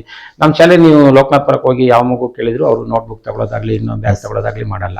ಎಲ್ಲವೂ ನಮ್ಮ ದಾನಿಗಳ ಸಹಕಾರ. ಈಗ ನಿಮಗೆ ಇನ್ನೊಂದು ಮಾಹಿತಿ, ಈಗ ಮಧ್ಯ ಇಂಟರ್ಫೇರ್, ಯಾಕಂದ್ರೆ ರವೀಂದ್ರ ಸರ್ ಅವರು ಹೋದಂತ ಒಂದು ಶಿಕ್ಷಣ ಕ್ಷೇತ್ರದಲ್ಲಿ ನೀವು ಉತ್ತುಂಗಕ್ಕೆ ಬೆಳೀತಾ ಇದ್ದು ಅದು ಒಂದು ಪಾರ್ಟ್ ಆದ್ರೆ, ನೀವು ಯಾವ ಶಾಲೆಗೆ ಹೋಗ್ತಿರೋ ಆ ಶಾಲೆಯಲ್ಲಿ ಇತ್ತೀಚಿನ ಕಾಲಘಟ್ಟಕ್ಕೆ ತಕ್ಕ ಹಾಗೆ ಲೋಕನಾಥ್ಪುರ ಶಾಲೆಯನ್ನು ತಗೊಳ್ದಾದ್ರೆ, ಬಹುಶಃ ಯಾವುದೇ ಖಾಸಗಿ ಶಾಲೆಯಲ್ಲೂ ಇಲ್ಲದಂತಹ ಮೆಟೀರಿಯಲ್ಸ್ಗಳು ಲೋಕನಾಥ್ಪುರ ಶಾಲೆಯಲ್ಲಿದೆ. ಅದಕ್ಕೆ ಮುಖ್ಯವಾದ ಕಾರಣ ರವೀಂದ್ರ ಅವರ ಮಾತು ಕೂಡ ಎಲ್ಲರೂ ಕೂಡ ಹೇಳ್ತಾರೆ. ಅಂದ್ರೆ ಅದು ಹೇಗೆ ಸಾಧ್ಯ ಇದೆ ಸರ್? ಯಾಕಂದ್ರೆ ಈಗ ಒಂದು ಸರ್ಕಾರಿ ಶಾಲೆಯಲ್ಲೂ ಕೂಡ ಆ ರೀತಿಯಾಗಿ ಪ್ರೈವೇಟ್ ಶಾಲೆಗಳಿಗೆ ಟಕ್ಕರ್ ಕೊಡೋ ರೀತಿ ಅಲ್ಲಕ್ಕೂ ಮೀರಿದಂತ ಒಂದು ಸೌಲಭ್ಯಗಳನ್ನು ತರುವ ನಿಟ್ಟಿನಲ್ಲಿ ಅದು ಎಷ್ಟಿದಾಗಿರುತ್ತೆ? ಅದೇನು ಗೊತ್ತಿಲ್ಲ ಸರ್. ನನ್ನ ಹೆಚ್ಚುವರಿಕೆ ಅಂತ ನಾನು ಅನ್ಕೊಳ್ಳಲ್ಲ. ಓಕೆ. ತಾವು ಹೇಳಿದ್ದಾಗ್ಲಿ ಅಥವಾ ಬೇರೆಯವ್ರು ಏನು ಹೇಳ್ತಾರೆ ಅದಕ್ಕೆ ನಾನು ಅನ್ಕೊಳ್ಳೋದು ಏನು ಅಂದ್ರೆ, ನಾನೊಬ್ಬ ಶಿಕ್ಷಕ ಮೊದಲನೇದಾಗಿ. ಆ ಶಿಕ್ಷಕನಿಗೊಂದು ಚೌಕಟ್ಟಿದೆ. ಆ ಚೌಕಟ್ಟಿನ ಒಳಗೆ ಏನ್ ಮಾಡ್ಬೋದು ಅಷ್ಟೇ ಮಾಡ್ಬೋದು. ನಾನು ಚೌಕಟ್ಟನ್ನ ಮೀರಿ ಏನನ್ನು ಮಾಡಿಲ್ಲ. ಯಾರೋ ಇಂಜಿನಿಯರ್ ಮಾಡುವಂತ ಕೆಲಸನೋ ಇನ್ಯಾರೋ ಗ್ರಾಮ ಪಂಚಾಯತ್ ಮಾಡೋ ಕೆಲಸ ನಾನೇನು ಮಾಡಿಲ್ಲ. ಮಾಡಿದ್ದು ಒಬ್ಬ ಶಿಕ್ಷಕನಾಗಿ ಏನೆಲ್ಲ ಮಾಡ್ಬೋದು ಅಂತ. ಯಾಕೆ ನಾನು ಹೋದಲ್ಲೆಲ್ಲ ಹಂಗಾಯ್ತು ಗೊತ್ತಿಲ್ಲ. ಯಾಕಂದ್ರೆ ನನಗೆ ಅಂಥದ್ದೇ ಸ್ಟಾಫ್ ಸಿಕ್ತು, ಅಂಥದ್ದೇ STNC ಸಿಕ್ತು, ಅಲ್ಲಿಯ ಪೋಷಕರು ಸಿಕ್ಕರು, ದಾನಿಗಳು ಸಹಕಾರ ಮಾಡಿದ್ರು. ನೀವು ಲೋಕನಾಥಪುರ ಶಾಲೆಯನ್ನೇ ಉದಾಹರಣೆಯಾಗಿ ಹೇಳೋದಾದ್ರೆ, ನಾನು 2018ರಲ್ಲಿ ಅಲ್ಲಿಗೆ ಹೋಗಿದ್ದು ಆಗಸ್ಟ್ನಲ್ಲಿ ಶಿಕ್ಷಕರಾಗಿ. ಅಂದ್ರೆ ನಾನು ECO ಆಗಿದ್ದೆ. 5 ವರ್ಷ ಆದ್ಮೇಲೆ ECO ಆಗಿರ್ತಕ್ಕಂಥವ್ರು ಶಾಲೆಗೆ ಹೋಗ್ಬೇಕು ಒಂದು ರೂಲ್. ಅದ್ರ ಪ್ರಕಾರ ನಾನು ಕೌನ್ಸಿಲಿಂಗ್ ಅಲ್ಲಿ ತಗೊಂಡು ಹೋಗಿದ್ದು. ಹೋದಂತ ಸಂದರ್ಭದಲ್ಲಿ ಲೋಕನಾಥಪುರ ಶಾಲೆ ಆಗಾಗಲೇ ಸ್ಟಾರ್ಟ್ ಆಗಿ 10-12 ವರ್ಷಗಳು ಮುಗಿದಿತ್ತು. ಇನ್ನೂ 3 ಕೊಠಡಿ ಇತ್ತು. 2 ಕೊಠಡಿ ಪ್ರೈಮರಿ ಸ್ಕೂಲಲ್ಲಿ ನಡೀತಾ ಇತ್ತು ತರಗತಿ, ಹಿಂಗೆಲ್ಲ ಇತ್ತು. ಸ್ವಲ್ಪ ಸೌಲಭ್ಯಗಳ ಕೊರತೆನೂ ಇತ್ತು. ಅದನ್ನ ಚಾಲೆಂಜ್ ಆಗಿ ತಗೊಂಡೆ ನಾನು. ಎಲ್ಲಿಂದ ಸಾಧ್ಯ ಆಗುತ್ತೆ ನೋಡಿದ್ರೆ, ನಮ್ಗೆ ಬ್ಯಾಡ್ ಲಕ್ ಏನಂದ್ರೆ ಆಗ ಕೊರೋನಾ ಬಂತು, ಇದೆಲ್ಲ ಸಮಸ್ಯೆಗಳು ಎದುರಾದ್ರೂ ಇವತ್ತು ಆ ಶಾಲೆಗೆ ಹೋಗಿ ನೋಡಿದ್ರೆ ನೀವು ಎಲ್ಲ ರೀತಿಯ ವ್ಯವಸ್ಥೆ ಇದೆ. ಶಾಲೆ ಒಂದು ತಗೊಳ್ಳದಂಗೆ ಖಾಸಗಿ ಶಾಲೆಯಲ್ಲಿ ಇರಬೇಕಾಗಿರ್ತಕ್ಕಂಥ ಎಲ್ಲವೂ ಕಾಂಪೌಂಡ್ ಇರಲಿಲ್ಲ. ಮೊನ್ನೆ ಅಷ್ಟೇ ಕಾಂಪೌಂಡ್ ಮಾಡಿದ್ವಿ. ಮಣ್ಣಿನ ರಸ್ತೆ ಇತ್ತು ಶಾಲೆಗೆ, ರಸ್ತೆ ಇರಲಿಲ್ಲ. ಮಾನ್ಯ ಶಾಸಕರನ್ನ ನೆನೆಸ್ಕೋಬೇಕು, ಅವರ ಏನು ಉಳಿದಿರ್ತಕ್ಕಂಥ ನಾಯಕರನ್ನ ನೆನೆಸ್ಕೋಬೇಕು. ಯಾಕಂದ್ರೆ 25 ಲಕ್ಷ ಖರ್ಚು ಮಾಡಿ ನಮ್ಮ ಶಾಲೆಗೆ ಸುಸಜ್ಜಿತವಾಗಿರ್ತಕ್ಕಂಥ ಗಟ್ಟಿಮುಟ್ಟಾಗಿರ್ತಕ್ಕಂಥ ಕಾಂಕ್ರೀಟ್ ರಸ್ತೆ ಮಾಡಿಕೊಟ್ಟಿದ್ದಾರೆ. ಪಂಚಾಯತಿ ನಾನು ಯಾವುದೇ ಕಾರಣಕ್ಕೂ ನಾನು ನಮ್ಮ ತುಳಿನಕೊಪ್ಪ ಗ್ರಾಮ ಪಂಚಾಯತಿಯನ್ನ ಮರೆಯೋಲ್ಲ. ಯಾಕಂದ್ರೆ ನಾವು ಕೇಳಿದ ಎಲ್ಲ ಸಹಕಾರವನ್ನ ಮಾಡಿದ್ದಾರೆ. ಸುಮಾರು 10-15 ಲಕ್ಷ ಖರ್ಚು ಮಾಡಿ ಫೀಲ್ಡ್ ಮಾಡಿದೀವಿ. ಕ್ಲಾಸ್ ರೂಮ್ಸ್ ಇವತ್ತು 6 ಕ್ಲಾಸ್ ರೂಮ್ಸ್ ಇದೆ. 2 ಕ್ಲಾಸ್ ರೂಮ್ ಈಗ ವರ್ಕ್ ನಡೀತಾ ಇದೆ. ಬಯಲು ರಂಗಮಂದಿರ ಇದೆ. STEM ಲ್ಯಾಬ್ ಅಂತ ಹೇಳಿ ವರ್ಕಿಂಗ್ ಲ್ಯಾಬ್ ಇದೆ. ಅದ್ರ ಜೊತೆಗೆ ಸೈನ್ಸ್ ಲ್ಯಾಬ್ ಇದೆ. ಜೊತೆಗೆ ನನಗೆ ರಂಗರಾಜನ್ ಸರ್ ಅಂತ ಹೇಳಿ ಸೌಜನ್ಯ ಸೇವಾಶ್ರಮ ಟ್ರಸ್ಟ್ ಅಂತ ಬೆಂಗಳೂರಿನಲ್ಲಿದೆ. ಅವರು ನನಗೆ ತುಂಬಾ ಸಹಾಯವನ್ನ ಮಾಡಿ ಇವತ್ತು ಒಂದು ಇಡೀ ಕೊಠಡಿಯಲ್ಲಿ 23 ಕಂಪ್ಯೂಟರ್ನ ಹಾಕೊಡ್ತಾ ಇದ್ದಾರೆ. ಕೊಠಡಿ ಸಿದ್ಧತೆ ಆಗಿದೆ, ಕಂಪ್ಯೂಟರ್ ಫಿಟ್ಟಿಂಗ್ ಆಗಬೇಕು. 3 ಕ್ಲಾಸಲ್ಲಿ ನಮ್ಮ ಹತ್ರ ಸುಸಜ್ಜಿತವಾಗಿರ್ತಕ್ಕಂಥ ಸ್ಮಾರ್ಟ್ ಕ್ಲಾಸ್ ಇದೆ, ಸೋಲಾರ್ ಇದೆ, UPS ಇದೆ, ಕಾಡೊಳಗೆ ಶಾಲೆ ಇದೆ. ಹಾಗಾಗಿ CC ಕ್ಯಾಮ್ರಾ ಇದೆ, ಕಾಂಪೌಂಡ್ ಇದೆ, ಎಲ್ಲ ವ್ಯವಸ್ಥೆಯು ಶಾಲೆಯಲ್ಲಿ ಇದೆ. ಅದರ ಜೊತೆಗೆ ನನಗೆ ಪ್ರತಾಪ್ ಪರಾಶರ ಅಂತ ಹೇಳಿ ಸುಂದರ ಭಾರತ ಪ್ರತಿಷ್ಠಾನ ಅಂತ ಅವರು ನನಗೆ ಫೇಸ್ಬುಕ್ ಅಲ್ಲಿ ಪರಿಚಯ ಆದವರು. ಅದರಲ್ಲೂ ಈ ಕೊರೋನಾ ಟೈಮಲ್ಲಿ ನನಗೆ ಅವರನ್ನು ತುಂಬಾ ನೆನೆಸ್ಬೇಕಾಗತ್ತೆ. ಯಾಕಂದ್ರೆ ಕೊರೋನಾ ಟೈಮಲ್ಲಿ ವಾಹನಗಳು ಓಡಾಟ ಇರ್ಲಿಲ್ಲ, ತುಂಬಾ ಕಡಿಮೆ. ಬೆಳಿಗ್ಗೆ 2 ಗಂಟೆಗೆ ಬೆಂಗಳೂರಿಂದ ಕಾರ್ನಲ್ಲಿ ಹೊರಟು ನನ್ನ ಮಕ್ಕಳಿಗೆ ಅವ್ರ ನೋಟ್ಬುಕ್ ಅನ್ನ ತಂದು ಕೊಟ್ಟಿದ್ರು. ಆ ನಂತರ ಇಡೀ ನಾವು ತಾಲೂಕಿಗೆ ಕೊಟ್ಟಿದ್ವಿ ಅವ್ರ ಸಹಾಯದಿಂದ, ಇಡೀ ನಮ್ಮ ಕ್ಷೇತ್ರಕ್ಕೆ ಕೊಟ್ಟಿದ್ವಿ ನೋಟ್ಬುಕ್ ಅನ್ನ ಅವ್ರ ಸಹಾಯದಲ್ಲಿ. ಅದರ ನಂತರ ಸಮರ್ಪಣಾ ಟ್ರಸ್ಟ್ ಅಂತ ಹೇಳಿ ನಮ್ಮ ಸೌತ್ ಕೇಂದ್ರ ಟ್ರಸ್ಟ್ ದೀಪಾ ಮೇಡಮ್ ಇರ್ಬೋದು, ಅವರ ಸಂಘಟನೆಗೆ ಸೇರಿ ಅವರು ಒಂದು 25-30 ಲಕ್ಷ ಕೊಟ್ಟಿದ್ದಾರೆ. ಅದರ ಜೊತೆಗೆ ಮಾರುತಿ ಮೆಡಿಕಲ್ ಅಂತ ಹೇಳಿ ಬೆಂಗಳೂರಿನಲ್ಲಿ ಮಹೇಂದ್ರ ಸಿಂಗ್ ಬಾನೋಟ್ ಅಂತ ಅವರು ಪ್ರತಿ ವರ್ಷ ನಮಗೆ 10-15 ಲಕ್ಷ ರೂಪಾಯಿ ನೋಟ್ಬುಕ್ ಅನ್ನ ಕೊಟ್ಟಿದ್ದಾರೆ. ಅಂದ್ರೆ ನಮ್ಮ ಶಾಲೆಗೆ ಮಾತ್ರ ಅಲ್ಲ, ನಮ್ಮ ತಾಲೂಕು ಮತ್ತೆ ನಮ್ಮ ಕ್ಷೇತ್ರದಲ್ಲಿ ಇರ್ತಕ್ಕಂಥ ಶಾಲೆಗಳಿಗೂ ಮೊನ್ನೆ ನಮ್ಮ ಶೇಖರಪ್ಪ ಸರ್ ಹೇಳ್ತಾ ಇದ್ರು, ನೀವು ಕೊಡಿಸಿದಂತ UPS ನಮ್ಮಲ್ಲಿ ಬಹಳ ಚೆನ್ನಾಗಿ ಕೆಲಸ ಮಾಡ್ತಾ ಇದೆ ಸರ್. ಹಾಗೆ ಬೇರೆ ಬೇರೆ ಕೊಡೋ ಪ್ರಯತ್ನ ಅದು ನನ್ನದ ಅಂತ ಅನ್ಕೊಳ್ಳಲ್ಲ. ನಾನು ಜಸ್ಟ್ ಈಗ ಒಂದು ಲೋಟದಲ್ಲಿ ನೀರನ್ನ ಕೊಡ್ಬೇಕಾದ್ರೆ ಲೋಟ ಅಲ್ಲಿಂದ ಇಲ್ಲಿ ತಂದು ಕೊಡುತ್ತೆ ಅಂತ ಹೇಳಿ ಆ ರೀತಿ ಕೆಲಸ ಮಾಡೋದು ಅಷ್ಟೇ. ನಾನು ಬಿಟ್ರೆ ಕೊಟ್ಟವರು ದಾನಿಗಳು, ಪಡೆದವರು ನಮ್ಮ ಯಾರು ಅವಶ್ಯಕತೆ ಇದೆ ಅವರು. ಬಟ್ ನಾವು ಎಲ್ಲಿ ನೋಡಿದ್ರು ಅವಶ್ಯಕತೆ ಇದ್ದವ್ರಿಗೆ ಮಾತ್ರ ಕೊಡೋ ಪ್ರಯತ್ನ ಅಷ್ಟೇ, ಅದನ್ನ ಮಾಡ್ತಾ ಬಂದಿದ್ವಿ ಸರ್. ಅದೇ ರೀತಿಯಲ್ಲಿ ಪ್ರಮುಖವಾಗಿ ನೀವು ನಲಿಕಲಿ ವಿಚಾರ ಅಂತ ತಗೊಳಿದ್ದಾರೆ. ನಲಿಕತೆಯ ಹಲವಾರು ಪಠ್ಯಪುಸ್ತಕಗಳ ರಚನೆಯಲ್ಲಿ ಕೂಡ ನೀವು ಪ್ರಮುಖವಾದ ಪಾತ್ರ. ಅದು ಕನ್ನಡ ಆಗಿರ್ಬೋದು, ಇಂಗ್ಲಿಷ್, ಹಾಗೆ ಗಣಿತ, ವಿಜ್ಞಾನ, ಹಲವು ಪುಸ್ತಕಗಳ ರಚನಾ ಸಮಿತಿಯಲ್ಲಿ ಸದಸ್ಯರಾಗಿ ಅಧ್ಯಕ್ಷರಾಗಿ ಕೂಡ ನಿಮ್ಮ ಒಂದು ಅವಧಿಯಲ್ಲಿ ಹಲವಾರು ವರ್ಷಗಳಿಂದಲೂ ಕೂಡ ಪುಸ್ತಕಗಳು ರಚನೆ ಆಗ್ತಿರುವಂತದ್ದು. ಅಂದ್ರೆ ಒಂದು ಪುಸ್ತಕ ರಚನಾ ಸಮಿತಿಯ ಮುಖ್ಯಸ್ಥರಾಗಿ ಆ ಒಂದು ಸೇವೆ ಯಾವ ರೀತಿಯಾಗಿದೆ ಸರ್? ಅದು ನಿಜವಾಗಿ ಬಹಳ ಆಶ್ಚರ್ಯಕರವಾಗಿರ್ತಕ್ಕಂಥದ್ದು. ನನಗೆ ಇಡೀ ರಾಜ್ಯದಲ್ಲಿ ಬೀದರಿಂದ ಹಿಡಿದು ಚಾಮರಾಜನಗರವರೆಗೆ ಬಹಳಷ್ಟು ಅಭಿಮಾನದಿಂದ ಮಾತನಾಡ್ತಾರೆ ಟೀಚರ್ಸ್. ಅದು ಯಾಕೆ ನನಗೆ ಗೊತ್ತಿಲ್ಲ. ನನ್ನಲ್ಲಿ ಅವರೆಲ್ಲ ಏನು ಅಧಿಕಾರಿಗಳಿರ್ಬೋದು, ಪ್ರತಿಯೊಬ್ಬ ಅಧಿಕಾರಿಗಳು ಈಗ ಮೊನ್ನೆಯಿಂದ ನನಗೆ ಒಂದು 100ಕ್ಕೂ ಹೆಚ್ಚು ಅಧಿಕಾರಿಗಳು, ಒಂದು 300-400 ಜನ ಟೀಚರ್ಸ್ ಫೋನ್ ಮಾಡಿದ್ದಿರ್ಬೋದು. ಇನ್ನು ಮೆಸೇಜ್ಗಳಂತ ಬಿಡಿ ನಾನು ನೋಡೇ ಇಲ್ಲ, 1000ಕ್ಕಿಂತ ಹೆಚ್ಚು ಮೆಸೇಜ್ ಬಂದಿದ್ದಾವೆ. ಅವರೆಲ್ಲರೂ ಒಂದು ವಿಶ್ವಾಸ, ಅಭಿಮಾನ ಇಟ್ಕೊಂಡಿದ್ದಾರೆ. ವಿಶೇಷವಾಗಿ ನನ್ನ ನಲಿಕಲಿ ಅಂತಾರೆ. ಆದ್ರೆ ನಿಜಕ್ಕೂ ಹೇಳ್ಬೇಕು ಅಂದ್ರೆ ನಾನು ನಲಿಕಲಿಯಲ್ಲಿ ಮಾತ್ರ ಕೆಲಸ ಮಾಡಿಲ್ಲ. ಕರ್ನಾಟಕದ ಶಿಕ್ಷಣ ರಂಗದಲ್ಲಿ ಎಲ್ಲಾ ಹಂತದಲ್ಲೂ ಕೆಲಸ ಮಾಡ್ಲಿಕ್ಕೆ ಅವಕಾಶ ಸಿಕ್ಕಿದೆ. ಜೊತೆಗೆ ಮೊನ್ನೆ ಯಾರೋ ರಾಜ್ಯ ಮಟ್ಟದ ಅಧಿಕಾರಿಗಳು ಒಬ್ರು ಹೇಳ್ತಾ ಇದ್ರು, ಇದು ಇಂದ್ರ ಇಡೀ ನಮ್ಮ ಕರ್ನಾಟಕದ ಇತಿಹಾಸದಲ್ಲಿ ರೆಕಾರ್ಡ್ ನೀನ್ ಮಾಡ್ತಿರ್ತಕ್ಕಂಥ. ಯಾಕೆ ಆ ಪದ ಅವ್ರು ಬಳಸಿದ್ರು ಅಂದ್ರೆ, ಇವತ್ತು LKG ಇಂದ 10th ವರೆಗೆ ಕೆಲಸ ಮಾಡ್ತಾ ಇದ್ದೀನಿ. 31 ಪಠ್ಯ ಪುಸ್ತಕ, ಅಭ್ಯಾಸ ಪುಸ್ತಕ ನನ್ನ ಹೆಸರಿದೆ. ಓಕೆ. ಹೊಸದು ಏನು ಅಂತ ಕರ್ನಾಟಕದಲ್ಲಿ ಬಂದಿದೆ ಅದೆಲ್ಲದರಲ್ಲೂ ಕೆಲಸ ಮಾಡಿದ್ದೇನೆ. ಅದು CC ಅಂತ ಬಂತು, ನಿಮ್ಗೆ ಗೊತ್ತಿದ್ದಿರ್ಬೋದು. RT ಸಂಬಂಧಪಟ್ಟ ಇರ್ತಕ್ಕಂಥ ವರ್ಕ್ ಇರ್ಬೋದು. ನಂತರ ಪಠ್ಯ ಪುಸ್ತಕ, ಅಭ್ಯಾಸ ಪುಸ್ತಕ, ಮೌಲ್ಯಮಾಪನ, ಮತ್ತೆ ಶಾಲೆಗಳ ವಿಶೇಷ ಶೈಕ್ಷಣಿಕ ಮೌಲ್ಯಮಾಪನ, ಮತ್ತೆ ಮೈಕ್ರೋ ಪ್ಲಾನಿಂಗು, ಮತ್ತೆ ಮ್ಯಾಕ್ರೋ ಸ್ಟಡಿ ಅಂತ, ಮೈಕ್ರೋ ಸ್ಟಡಿ ಮತ್ತೆ ಮ್ಯಾಕ್ರೋ ಸ್ಟಡಿ ಅಂತ, ಚಿಣ್ಣರ ಅಂಗಳ ಅಂತ, ಸಮನ್ವಯ ಶಿಕ್ಷಣ ಅಂತೇಳಿ ಇವೆಲ್ಲದರಲ್ಲೂ ಕೆಲಸ ಮಾಡಿದ್ದೀನಿ. ಇತ್ತೀಚಿನ ರೀಸೆಂಟ್ ಕೆಲಸ ಹೇಳಬೇಕು ಅಂದ್ರೆ ಕರ್ನಾಟಕ ರಾಜ್ಯದಲ್ಲಿ ಮೊಟ್ಟ ಮೊದಲ ಬಾರಿಗೆ LKG UKG ಸಂಬಂಧಪಟ್ಟ ಹಾಗೆ ಪಠ್ಯಪುಸ್ತಕ ರೆಡಿ ಆಗಿದೆ. ಅದರೂ ಕೂಡ ನೀವು ಅದರಲ್ಲಿ ನಾನು ಇಂಗ್ಲಿಷಲ್ಲಿ ಕೆಲಸ ಮಾಡಿರ್ಲಿಲ್ಲ ಇಲ್ಲಿವರೆಗೆ. LKG UKG ನಲ್ಲಿ ಕನ್ನಡ, ಗಣಿತ, ಪರಿಸರ ಅಧ್ಯಯನ ಮತ್ತು ಇಂಗ್ಲಿಷ್ 4 ವಿಷಯ 2 ತರಗತಿ, ಅಲ್ಲಿಗೆ 8 ವಿಷಯಗಳಿಗೆ ನಾನು ಸ್ಕ್ರೂಟ್ನೈಸರ್ ಆಗಿ ಪರಿಶೀಲಕನಾಗಿ ಕೆಲಸ ಮಾಡಿದ್ದೀನಿ. ಬಟ್ ಪರಿಶೀಲಕ ಅನ್ನೋದು ಒಂದು ಹುದ್ದೆ ಕೊಟ್ಟಿದ್ದಾರೆ ಅಷ್ಟೇ. ಅದರಲ್ಲಿ ಎಲ್ಲ ಹಂತದಲ್ಲೂ ಕಾರ್ಯನಿರ್ವಹಿಸಿದ್ದೀನಿ. ಪ್ರಾರಂಭಿಕ ಹಂತ ನನಗೆ ಸ್ಟೇಟ್ ಲೆವೆಲ್ ಆಗಿದ್ದು 2005ರಲ್ಲಿ ಸರ್. 2005ರಲ್ಲಿ ನಾನು BRP ಆಗಿ ಕೆಲಸ ಮಾಡ್ತಾ ಇದ್ದೆ. ಕೊಪ್ಪ ತಾಲೂಕಿನ ಒಂದು 10 ಜನರನ್ನ ಆಯ್ಕೆ ಮಾಡಿ ಅಲ್ಲಿ ಬೆಂಗಳೂರಿಗೆ ಕಳಿಸಿದ್ರು. ಫಸ್ಟ್ ಟೈಮ್ ಕಾಲಿಟ್ಟಿದ್ದು ನಾನು. ಫಸ್ಟ್ ಟೈಮ್ ಬಹಳ ವಿಶೇಷ ಚೆನ್ನಾಗಿದೆ ಅದು. ಯಾಕೆಂದ್ರೆ ಬಹುವರ್ಗ ಬೋಧನೆ ಅಂತೇಳಿ ನಮ್ಮ ಶಾಲೆಗಳಲ್ಲಿ ನಿಮ್ಗೆ ಗೊತ್ತಿರೋ ಮಲ್ಟಿಗ್ರೇಡ್ ಟೀಚಿಂಗ್ ಅಂತ ನಡೆಯುತ್ತೆ. ಅಂದ್ರೆ ಒಂದು ತರಗತಿ ಒಬ್ಬ ಶಿಕ್ಷಕನ ಕೊಡೋ ವ್ಯವಸ್ಥೆ ನಮ್ಮ ಹತ್ರ ಆಗಿಲ್ಲ ಇಲ್ಲಿವರೆಗೆ. ಹಾಗಾಗಿ ಒಂದಕ್ಕಿಂತ ಹೆಚ್ಚು ತರಗತಿನ ಒಬ್ಬ ಶಿಕ್ಷಕ ಒಂದು ಸ್ಥಳದಲ್ಲಿ ಬೋಧನೆ ಮಾಡೋದು ಬಹುವರ್ಗ ಅಂತಾರೆ. ಆ ಬಹುವರ್ಗ ಬೋಧನೆ ಮಾಡಬೇಕಾದ್ರೆ ಒಬ್ಬ ಶಿಕ್ಷಕ 5 ತರಗತಿ, 2 ಶಿಕ್ಷಕರು 5 ತರಗತಿ, 3 ಜನ ಶಿಕ್ಷಕರು 5 ತರಗತಿ ವ್ಯವಸ್ಥೆ ನಮ್ಮ ಹತ್ರ ಇದೆ. ಅದಕ್ಕೆ ಸಂಬಂಧಪಟ್ಟಾಗೆ ಅಂತ ಟೀಚರಿಗೆ ಅನುಕೂಲ ಆಗಬೇಕು ಅಂತ ಒಂದು ಮಾಡ್ಯೂಲ್ ಮಾಡಿಸಿದ್ರು. ಅದು ತುಂಬಾ ದೊಡ್ಡ ಮಾಡ್ಯೂಲ್ ಕೆಲಸ. ಸುಮಾರು 30-35 ದಿನ 40 ದಿನ ಕೆಲಸ ಮಾಡಿದ್ವಿ. ಫಸ್ಟ್ ಟೈಮ್ ನಾನು ಅಲ್ಲಿಗೆ ಹೋಗಿದ್ದು. ಆಗ ಒಂದು ಸಹಜವಾಗಿರೋ ಕುತೂಹಲ, ಆಸೆ ಏನು ಅಂದ್ರೆ ಫಸ್ಟ್ ಟೈಮ್ ಟೆಲಿಕಾನ್ಫರೆನ್ಸ್ ಮಾಡ್ತಾರೆ ಅಂತ. TV ಮುಖಾಂತರ ಟ್ರೈನಿಂಗ್ ಕೊಡ್ಬೇಕು ಟೀಚರ್ಸ್ಗೆ. ಟೆಲಿಕಾನ್ಫರೆನ್ಸ್ ದೂರ ಸಂಪರ್ಕ ಕಾರ್ಯಕ್ರಮ ಅಂತ 5 ಜನ ಮಾತ್ರ ಆಯ್ಕೆ ಮಾಡ್ಬೇಕು. 50 ಜನ ಇದ್ವಿ ನಾವು, 5 ಜನ ಮಾತ್ರ ಆಯ್ಕೆ ಮಾಡ್ತಾರೆ. ನಮ್ಗೊಂದು ಕುತೂಹಲ, ಆಸಕ್ತಿ, ನಾನು ಒಂದು ಆ ಪ್ಯಾನಲ್ ಇರ್ಬೇಕಲ್ಲ ಅಂತ. ಆಕ್ಚುಲಿ ಹೇಳ್ಬೇಕಂದ್ರೆ ಒಂದ್ಸಲೇ ಬಹಳ ಅನ್ಕೊಂಡಿದ್ದೆ ನಾನು ಒಬ್ಬ ಮೆಂಬರ್ ಆಗ್ಬೇಕು. ಆಶ್ಚರ್ಯ ಆಯ್ತು. ಸಾಯಂಕಾಲದ ಅಷ್ಟೊತ್ತಿಗೆ ಅನೌನ್ಸ್ ಮಾಡಿದ್ರು. ಅನೌನ್ಸ್ ಮಾಡ್ಬೇಕಾದ್ರೆ ನನ್ನ ಹೆಸರು ಅದರಲ್ಲಿ ಇತ್ತು.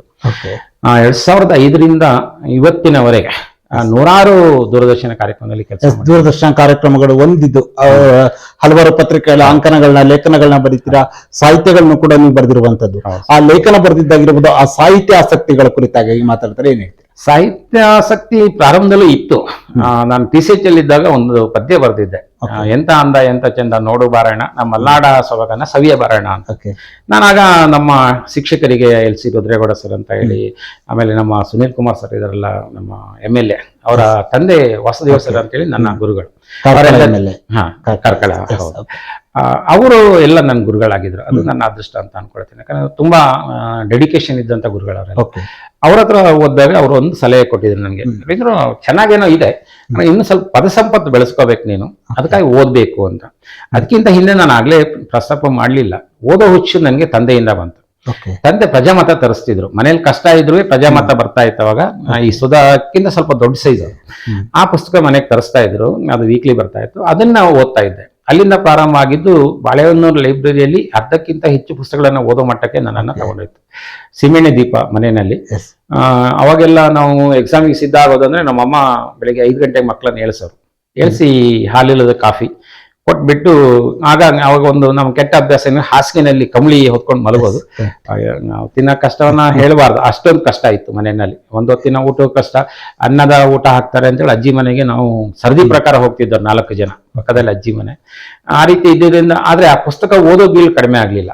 ಯಾವತ್ತೂ ದೀಪ ಕೆಡಿಸು, ಎಷ್ಟೊತ್ತು ಏನು ಓದ್ತಿ ಅಂತ ನಮ್ಮ ಮನೇಲಿ ಯಾರು ಹೇಳಿಲ್ಲ ನಂಗೆ. ಹಾಗಾಗಿ ಅವತ್ತೇ ಓದೋ ಅಭ್ಯಾಸ ಬಹಳ ಇತ್ತು.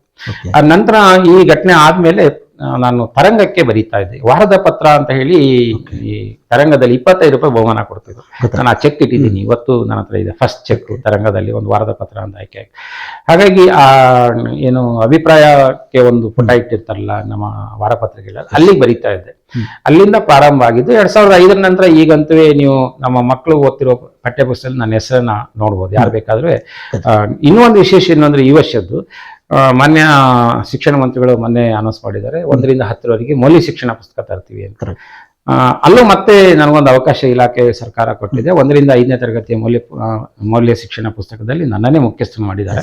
ಹಾಗಾಗಿ ಅದು ಮುಂದಿನ ವರ್ಷ ಬರ್ತದೆ. ಎಷ್ಟು ಖುಷಿ ಆಗುತ್ತೆ ಸರ್. ಅಂದ್ರೆ ಒಂದು ಹಂತವಾಗಿ ಈಗ ಒಂದು ಕಡೆ ಶಿಕ್ಷಕರಾಗಿ ಪಾಠ ಮಾಡುವಂತದ್ದು ಬೇರೆ ಪಾಠ, ಆದ್ರೆ ಮತ್ತೊಂದು ರಾಜ್ಯ ಮಟ್ಟದ ಬೇರೆ ಬೇರೆ ಜವಾಬ್ದಾರಿಗಳು ಸಿಗ್ತಾ ಹೋದಾಗೆ ಈಗಲೂ ಕೂಡ ಬೇರೆ ಬೇರೆ ಜವಾಬ್ದಾರಿಗಳು ಸಿಗ್ತಾ ಇರುವಾಗ ಒಬ್ರು ಯಶಸ್ವಿ ಶಿಕ್ಷಕರಿಗೆ ಅಂದ್ರೆ ಶಿಕ್ಷಣ ಕ್ಷೇತ್ರದಲ್ಲೂ ಈ ರೀತಿಯಾದ ಸಾಧನೆ ಮಾಡುವುದಕ್ಕೆ ಈ ರೀತಿಯಾಗಿ ತೊಡಸ್ಕೊಳ್ಬಹುದು ಅನ್ನೋದು ಎಷ್ಟು ಖುಷಿ ಆಗುತ್ತೆ. ಆ, ನಿಜವಾಗಿ ಬಹಳ ಖುಷಿ ಆಗುತ್ತೆ ಸರ್. ಯಾಕಂದ್ರೆ ನಾನು 7ನೇ ಕ್ಲಾಸ್ ಓದ್ಬೇಕಾದ್ರೆ ಒಂದು ಕವಿ ರನ್ನನ್ ಪಾಠ ಇದೆ. ಅಲ್ಲಿ ರನ್ನ ಹೇಳ್ತಾನೆ, ಸಾಧನೆಗೆ ಅಸಾಧ್ಯವಾದದ್ದು ಯಾವುದೂ ಇಲ್ಲ ಅಂತ. ಒಂದು ಪ್ರಾಮಾಣಿಕ ಪ್ರಯತ್ನ ಇರಬೇಕು, ದೈವಾನುಗ್ರಹ ಇರಬೇಕು, ಹಿರಿಯರ ಆಶೀರ್ವಾದ ಇರಬೇಕು. ಅವೆರಡು ನನಗಿತ್ತು ಅಂತ ಅನ್ಕೊಂಡಿದ್ದೀನಿ. ಅದ್ರ ಜೊತೆಗೆ ಪ್ರಯತ್ನ ಅಂತೂ ನಾನು ಯಾಕೆ ಇಲಾಖೆ ನನಗೆ ಸುಮಾರು 150ಕ್ಕೂ ಹೆಚ್ಚು ಮಾಡ್ಯೂಲ್ನ ಮಾಡಿದ್ದೀನಿ ಇಲ್ಲಿವರೆಗೆ. ಆ ಮಾಡ್ಯೂಲ್ಗಳಲ್ಲಿ ಪರಿಶೀಲನಾಕಾರ ಇರ್ಬೋದು, ಮುಖ್ಯಸ್ಥ ಇರ್ಬೋದು, ಸದಸ್ಯ ಇರ್ಬೋದು, ನಾನೇ ಟೈಪ್ ಮಾಡಿದ್ದೀನಿ, ನಾನೇ DTP ಮಾಡಿದ್ದೀನಿ. ಇವೆಲ್ಲವನ್ನ ಮಾಡ್ಲಿಕ್ಕೆ ಅವಕಾಶ ಕೊಟ್ಟಾಗ ಮತ್ತೆ ಯಾವುದೇ ಹೊಸ ಒಂದು ವ್ಯವಸ್ಥೆ ನಮ್ಮಲ್ಲಿ ಬಂತು ಅಂದ್ರೆ ಅದಕ್ಕೆ ಸಂಬಂಧಪಟ್ಟಾಗಿ ನನ್ನ ಅಲ್ಲಿ ಪ್ರೆಸೆನ್ಸ್ ಇರ್ತಾ ಇತ್ತು. ಒಬ್ಬ ಸಾಮಾನ್ಯ ಪ್ರಾಥಮಿಕ ಶಾಲಾ ಶಿಕ್ಷಕ ವಿಧಾನಸೌಧದಲ್ಲಿ ಕೂತ್ ಮಾತನಾಡಲಿಕ್ಕೆ, ಎಜುಕೇಶನ್ ಮಿನಿಸ್ಟರ್ ಅವರ ಚೇಂಬರ್ನಲ್ಲಿ ಕೂತ್ ಮಾತಾಡಲಿಕ್ಕೆ ಇಲಾಖೆ ಅವಕಾಶ ಕೊಟ್ಟಿದೆ. ಹಾಗೆ ಮೈಸೂರು ಯೂನಿವರ್ಸಿಟಿ ಒಳಗಡೆಗೆ ನಾನು ಯೂನಿವರ್ಸಿಟಿ ನೇರವಾಗಿ ಹದ್ದವನಲ್ಲ. ನನ್ನ ಕೈಯಲ್ಲಿ 2-3 MA ಡಿಗ್ರಿಗಳಿದಾವೆ, B.Ed ಎಲ್ಲ correspondence sir. B.Ed second rank ಅಲ್ಲಿ ಮಾಡಿದ್ದೀನಿ. ಅವೆಲ್ಲ ಕರೆಸ್ಪಾಂಡೆನ್ಸ್ ಅಲ್ಲಿ ಆಗಿದ್ದು. ಅಲ್ಲಿ ಅದನ್ನ ಅಷ್ಟು ಇದು ಮಾಡ್ಲಿಕ್ಕೆ, ಜೊತೆಗೆ ದೇಶದ 15 ರಾಜ್ಯಗಳಿಗೆ ಹೋಗಿ ಬಂದಿದ್ದೀನಿ. ಅದ್ರ ಜೊತೆಗೆ ನಾನು ಇನ್ನೊಂದು ಕೇಳಬೇಕಾಯ್ತು, ಪ್ರಮುಖವಾಗಿ ಬೇರೆ ದೇಶಗಳಲ್ಲಿರುವಂತಹ, ನಾನಾದೊಂದು ಆರ್ಟಿಕಲ್ ಓದಿದ ಪ್ರಕಾರ 85ಕ್ಕೂ ಹೆಚ್ಚು ರಾಷ್ಟ್ರಗಳಲ್ಲಿರುವಂತಹ ಕಲ್ಲಿ ಕನ್ನಡ ಶಿಕ್ಷಕರೆಂದರೆ ಅವರಿಗೆ ತರಬೇತಿಯನ್ನು ನೀಡುವ ಕೆಲಸವನ್ನು ಕೂಡ ನಿಮ್ಗೆ ಆ ಜವಾಬ್ದಾರಿಯನ್ನು ಕೂಡ ನೀಡಿರುವಂತದ್ದು. ಆ ಒಂದು ಜವಾಬ್ದಾರಿ ಅದ್ರ ಮೇಲೆ ಹಾಕಿದ್ರೆ ಹೇಗೆ? ಅದು ವಿಶೇಷವಾಗಿ ನನಗೆ ಆಕಸ್ಮಿಕವಾಗಿ ಸಿಕ್ತು ಸರ್ ಅವಕಾಶ. ಕೊರೋನಾ ಟೈಮಲ್ಲಿ ಅಭಿವೃದ್ಧಿ ಪ್ರಾಧಿಕಾರದ ಅಧ್ಯಕ್ಷರಾಗಿ TS ನಾಗಾಭರಣ ಸರ್ ಇದ್ರು. ನಾಗಾಭರಣ ಸರ್ ಅವರು ಒಂದು ಹೊಸ ಯೋಚನೆಯನ್ನ ಕನ್ನಡ ಕಲಿ ಅಂತ ಹೇಳಿ ಒಂದು ಪ್ರಾಜೆಕ್ಟ್ ಸ್ಟಾರ್ಟ್ ಮಾಡಿದ್ರು. ಆ ಕನ್ನಡ ಕಲಿಯ ಉದ್ದೇಶ ಏನು ಅಂದ್ರೆ ಪ್ರಪಂಚದ ಬೇರೆ ಬೇರೆ ರಾಷ್ಟ್ರಗಳಲ್ಲಿ ಇರ್ತಕ್ಕಂಥ ಕನ್ನಡಿಗರಿಗೆ ಕನ್ನಡವನ್ನ ಕಲಿಸಬೇಕು ಅಂತ. ಯಾಕೆ ಅವರೆಲ್ಲರೂ ಕನ್ನಡವನ್ನ ಕಲಿಬೇಕು ಅಂತ ಹೊರಟಿದ್ದಾರೆ ಅಂದ್ರೆ, ನಾಳೆ ದಿನ ದೇಶಕ್ಕೆ ವಾಪಸ್ ಬಂದ್ರೆ, ರಾಜ್ಯಕ್ಕೆ ವಾಪಸ್ ಬಂದ್ರೆ, ತಾಯ್ನಾಡಿಗೆ ಬಂದ್ರೆ ಒಂದು ಕನ್ನಡ ಸರ್ಟಿಫಿಕೇಟ್ ಬೇಕು ನಮ್ಗೆ ಅನ್ನೋದು ಅವರ ಯೋಚನೆಗಳೇ ಇದ್ವು. ಆ ಟೈಮಲ್ಲಿ ಶಿಕ್ಷಕರು ಯಾರ ಹತ್ರ ಮಾಡಿಸೋದು ಅಂತ ಏನೋ ಹುಡುಕಿದ್ರಂತೆ. ಆಗ ಡಾಕ್ಟರ್ ನಿರಂಜನಾರಾಧ್ಯರು ನನ್ನ ಹೆಸರನ್ನ ಪ್ರಸ್ತಾಪ ಮಾಡಿದ್ದಾರೆ. ಹಾಗಾಗಿ ನನಗೊಂದು ಅವಕಾಶವನ್ನ ಪ್ರಾರಂಭಿಕ ಹಂತದಲ್ಲಿ ಕೊಟ್ಟರು. ಅದ ನಂತರ ಬಹಳಷ್ಟು ಸರಿ ನಾನು ಎಲ್ಲವೂ ವೆಬ್ನಾರ್ ಮುಖಾಂತರವೇ ಆಗ್ತಕ್ಕಂಥದ್ದು, ಗೂಗಲ್, ಝೂಮ್ ಅಥವಾ ಬೇರೆ ಬೇರೆ ಆ್ಯಪ್ಗಳಲ್ಲಿ ನಡೀತದೆ. ಅದಕ್ಕೆ ತುಂಬ ನಾನು ಅವರನ್ನ ಮತ್ತೆ ಅವತ್ತು ಕಾರ್ಯದರ್ಶಿಗಳಾಗಿದ್ದಂಥ IAS ಅಧಿಕಾರಿಗಳು ಅವರನ್ನ ತುಂಬ ನೆನೆಸ್ಕೊಳ್ತೀನಿ. ಯಾಕಂದ್ರೆ ಅವರೆಲ್ಲರೂ ನನಗೆ ತುಂಬಾ ಪ್ರೋತ್ಸಾಹ ಕೊಟ್ಟಿದ್ದು ಸಾಧ್ಯ ಆಯಿತು. ಹಾಗಾಗಿ ಇವತ್ತಿಗೂ ಆಶ್ಚರ್ಯ ಏನು ಅಂದ್ರೆ, ಜರ್ಮನಿಯಲ್ಲಿರ್ತಕ್ಕಂಥ ಕನ್ನಡ ಕಲಿ ತಂಡ ನನ್ನ ಶಾಲೆಗೆ ಗ್ರೀನ್ ಬೋರ್ಡ್ಗಳನ್ನ ಗುರುದಕ್ಷಿಣೆಯಾಗಿ ಕಳಿಸ್ಕೊಟ್ಟಿದೆ. ಅಂದ್ರೆ ರಶ್ಮಿ ನಾಗರಾಜ್ ಅಂತ ಹೇಳಿ ನಮ್ಮ ಶಿವಮೊಗ್ಗದವರು ಅಲ್ಲಿದ್ದಾರೆ, ಅವರು ಅದನ್ನ ಮುನ್ನಡೆಸ್ತಾರೆ ಜರ್ಮನಿಯಲ್ಲಿ. ಅವರು ಇವತ್ತು ಆಸ್ಟ್ರೇಲಿಯಾ ಮತ್ತೆ ಬೇರೆ ಬೇರೆ ರಾಷ್ಟ್ರಗಳಲ್ಲೂ ಅವರ ಒಂದು ಕೇಂದ್ರಗಳ ಇದನ್ನ ಮಾಡ್ತಾ ಇದ್ದಾರೆ. ಅವ್ರು ನನಗೆ ಕಳಿಸ್ಕೊಟ್ಟಿದ್ರು. ಅಂದ್ರೆ ಅಷ್ಟರ ಮಟ್ಟಿಗೆ. ಅದರ ಜೊತೆಗೆ ಈಗ ನಾಡಿದ್ದು ನನ್ನ ಅಭಿನಂದನಾ ಕಾರ್ಯಕ್ರಮಕ್ಕೂ ಒಂದು ಕಿರುಕಾಣಿಕೆಯನ್ನ ಜರ್ಮನಿಯ ನನ್ನ ಶಿಷ್ಯರು ಅನ್ನಲ್ಲ, ನಾನು ಅವರಂತಾರೆ, ಗುರು ಕಾಣಿಕೆ ಅಂತಾರೆ, ನಾನು ಗುರು ಅನ್ನಲ್ಲ. ಬಟ್ ಏನು ನನ್ನ ಜೊತೆ ಕಾಂಟ್ಯಾಕ್ಟ್ ಅಲ್ಲಿದ್ದಾರೆ, ಅವರು ಮಾಡ್ಕೊಟ್ಟಿದ್ದಾರೆ. ಸರ್, ಅದೇ ರೀತಿಯಲ್ಲಿ ಶಿಕ್ಷಣ ಕ್ಷೇತ್ರದಲ್ಲಿ ಹಂತ ಹಂತವಾಗಿ ಹೋಗ್ತಿರುವಾಗ ಇದು ಕೊಪ್ಪದಲ್ಲಿ BRP ಆಗಿ ಕೂಡ ನೀವು ಸೇವೆ ಸಲ್ಲಿಸುವ ಅವಕಾಶ ಸಿಗುತ್ತೆ. ಹೌದು ಸರ್. ಆ BRP ಸಂದರ್ಭದಲ್ಲಿ ಬೇರೆ ಬೇರೆ ಶಾಲೆಗಳಿಗೂ ಕೂಡ ವಿಸಿಟ್ ಮಾಡ್ತಾ ಇದ್ರು. ಬಹುಶಃ ನಾನು ಓದ್ತಿದ್ದಂತ ಶಾಲೆಗಳಿಗೂ ಕೂಡ ನೀವು ವಿಸಿಟ್ ಅನ್ನ ಮಾಡಿದ್ರಿ. ಆ ಟೈಮಲ್ಲಿ ಎಲ್ಲೋ ಒಂದ್ ಕಡೆ ಬೇರೆ ಶಿಕ್ಷಣ ಇಲಾಖೆ ಬೇರೆ ಎಲ್ಲರೂ ಬರೋದಕ್ಕಿಂತ ಮುಖ್ಯವಾಗಿ RD ರವೀಂದ್ರ ಅವರು ಆ ಶಾಲೆಗೆ ಬರ್ತಾರೆ ಅಂದ್ರೆ ಅಲ್ಲಿನ ಶಿಕ್ಷಕರು ಕೂಡ ಒಂದು ರೀತಿಯಲ್ಲಿ ಭಯದ ವಾತಾವರಣದಲ್ಲೇ ಇರ್ತಾ ಇದ್ರು. ಯಾಕಂದ್ರೆ ಅಷ್ಟೊಂದು ಇದು ಏನಕ್ಕೆ ಅಂತ ಸರ್ ನನ್ಗೆ ಗೊತ್ತಿಲ್ಲ. ನಿಜ, ನೀವು ಹೇಳಿದ 100% ಸತ್ಯ. ತರಬೇತಿಗಳನ್ನ ಮಾಡಿದ್ರೆ ಅದೇ ರೀತಿ ಅಂತಾರೆ ಶಾಲೆ. ಆದ್ರೆ ನೀವು ಇಡೀ ತಾಲೂಕಿನಲ್ಲಿ ಕಳೆದ 15-20 ವರ್ಷದಲ್ಲಿ ಯಾರನ್ನ ಕೇಳಿ ನೋಡಿ, ರವೀಂದ್ರನಿಂದ ನನ್ಗೊಂದು ಇಲಾಖೆ ಮೆಮೊ ಕೊಟ್ಟಿದೆ, ನನ್ನನ್ನ ಸಸ್ಪೆಂಡ್ ಮಾಡಿದ್ದಾರೆ ಅಥವಾ ನನಗೇನಾದ್ರು ಶಿಕ್ಷೆ ಕೊಟ್ಟಿದ್ದಾರೆ ಅಂತ ಯಾರು ಹೇಳಲಿಕ್ಕೆ ಸಾಧ್ಯ ಇಲ್ಲ. ಅದು ಶಿಕ್ಷಕರು ಯಾಕೆ ಅನ್ಕೊಂಡ್ರು ಗೊತ್ತಿಲ್ಲ. ಆದ್ರೆ ನಾನು ಸಮಯವನ್ನ ಪ್ರೀತಿಸ್ಕೊಂಡು ಬಂದವನು. ನೀವು ತರಬೇತಿಗೆ 5 ನಿಮಿಷ ಲೇಟಾಗಿ ಬಂದ್ರೆ ಹೊರಗಡೆ ನಿಲ್ಸಿದ್ದೀನಿ, ಸತ್ಯ ಅದು.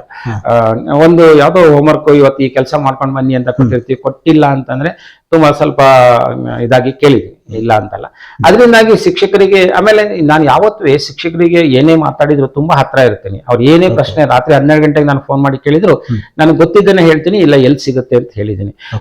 ನಾನು ಪ್ರಾರಂಭದಲ್ಲಿ 89 ಅಲ್ಲಿ ಅಪಾಯಿಂಟ್ ಆಯ್ತು. 92 ಅಲ್ಲಿ ಕೊಪ್ಪಕ್ಕೆ ಬಂದೆ.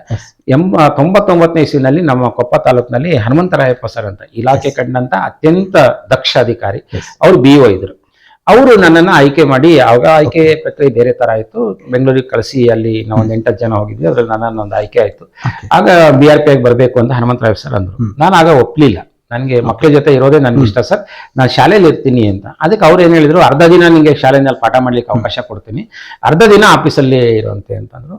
ಹಾಗಾಗಿ ಫಸ್ಟ್ ಬಂದಿದ್ದು ನಾನು. ಹಾಗಾಗಿ BRP ಆಗಿದ್ದಾಗ ಶಾಲೆಗಳಿಗೆ ತುಂಬಾ ವಿಸಿಟ್ ಮಾಡ್ತಾ ಇದ್ದೆ. ಇವತ್ತಿಗೂ ಆ ಶಿಕ್ಷಕರು ನನ್ನನ್ನು ತುಂಬಾ ಅಭಿಮಾನದಿಂದ, ಪ್ರೀತಿಯಿಂದ, ನಮ್ಮಲ್ಲ ಒಳಗೊಬ್ಬ ಸಹೋದರ ಅಂತಾನೋ, ಅಣ್ಣನೋ, ತಮ್ಮ ಅಂತಾನೋ ನೋಡ್ತಾರೆ. ಜೊತೆಗೆ ನಾನು ರಾಜ್ಯ ಹಂತದ ತರಬೇತಿಗಳನ್ನು ಮಾಡುವ ಸಂದರ್ಭದಲ್ಲಿ 4-5 ಬ್ಯಾಚ್ ಇಡೀ ರಾಜ್ಯದ ನಮ್ಮ ಅಷ್ಟೂ ಜಿಲ್ಲೆಗಳ 204 ತಾಲೂಕುಗಳಿಂದ ಶಿಕ್ಷಕರು ಬರ್ತಾ ಇದ್ರು. ಆಗ ಯಾವುದೇ ಅಧಿಕಾರಿ ನನ್ನ ಟ್ರೈನಿಂಗಿಗೆ ಬರ್ತಿರ್ಲಿಲ್ಲ. ರಾಜ್ಯ ಮಟ್ಟದ ತರಬೇತಿಗಳು ನನಗೆ ಈ ಲೇಖನಗಳಲ್ಲಿ ತುಂಬಾ ಜನ ಬರೆದಿದ್ದಾರೆ. ಅದನ್ನ ಅಲ್ಲೂ ತುಂಬಾ ಸ್ಟ್ರಿಕ್ಟ್ ಇರ್ತಾ ಇದೆ. ತುಂಬಾ ಸ್ಟ್ರಿಕ್ಟ್ ಮಾಡಿ ನನ್ನ ಹತ್ರ ಏನಾದ್ರು ಮಾತುಗಳನ್ನ ಕೇಳಿರ್ತಕ್ಕಂಥವ್ರು ಇವತ್ತು ನನ್ನ ಹತ್ರ ತುಂಬಾ ಆತ್ಮೀಯರವರು. ಹೌದು ಸರ್, ನಿಮ್ಮಿಂದ ಕಲ್ತ್ವಿ ನಾವು ಇವತ್ತು ನನಗೆ. ಯಾಕೆ ಅಂದ್ರೆ ನಾನು ಸ್ವಲ್ಪ ತೊಂದರೆಯನ್ನು ಅನುಭವಿಸಿದ್ದೀನಿ ಸ್ಟಾರ್ಟಿಂಗ್ ಅಲ್ಲಿ. ಮುಂದೆ ಹೋಗ್ಬಾರ್ದು ಹಿಂಗೆಲ್ಲ ಗೊತ್ತಿದೆ. ಕಾಲೇಜ್ ಹೇಳ್ತಕ್ಕಂಥವ್ರು, ತೊಂದರೆ ಕೊಡ್ತಕ್ಕಂಥವ್ರು ಎಲ್ಲ ಸಂದರ್ಭದಲ್ಲಿ ಇರ್ತಾರೆ, ಈಗಲೂ ಇದ್ದಾರೆ.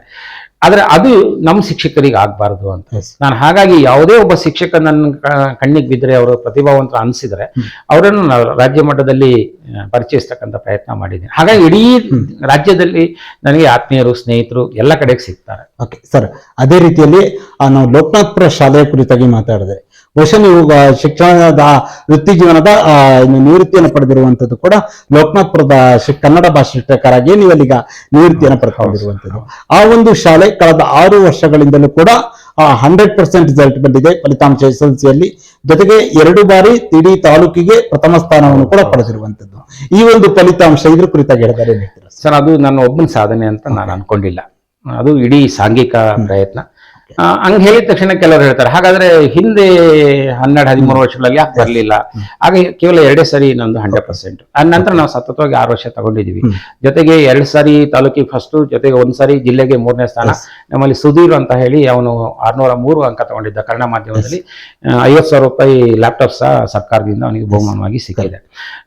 ಯಾಕೆ ಆಯ್ತು ಅಂದ್ರೆ ಗೊತ್ತಿಲ್ಲ ನನಗೆ. ನಾನು ಯಾವತ್ತು ಯಾವ ಮಗುನಲ್ಲೂ ಇವನು ದಡ್ಡ, ಇವನು ಕಲಿಯಲ್ಲ, ಇವನ ಹತ್ರ ಆಗೋಲ್ಲ ಅಂತ ಅನ್ಕೊಂಡಿಲ್ಲ. ಪ್ರತಿ ಮಕ್ಕಳಿಗೆ ಬೆಂಚ್ ಕಟ್ತೀನಿ, ನಿಮ್ಮ ಹತ್ರ ಸಾಧ್ಯ ಇದೆ.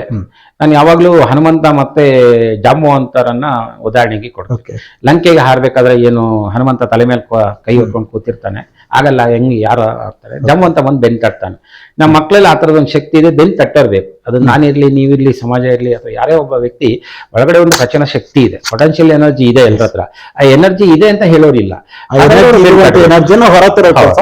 ಅಷ್ಟೇ ನಾನು ಮಾಡಿರೋದು. ಮಕ್ಕಳು ಬೆಂಚ್ ತಟ್ಟಿದ್ದೀನಿ, ನಿಮ್ಮ ಹತ್ರ ಇದು ಸಾಧ್ಯ ಇದೆ, ನೀವು ಮಾಡಬಲ್ರಿ, ಯಾಕೆ ಪ್ರಯತ್ನ ಮಾಡೋದಿಲ್ಲ ಅಂತ. ನಮ್ಮ ಶಾಲೆಗೆ ಒಂದು ಏನು ಅಂದ್ರೆ ಸರ್, ಎಲ್ಲ ಕೂಲಿ ಕಾರ್ಮಿಕರ ಮಕ್ಕಳು, ಎಲ್ಲರೂ BPL ಕಾರ್ಡ್ನವರೇ ಇರೋದು.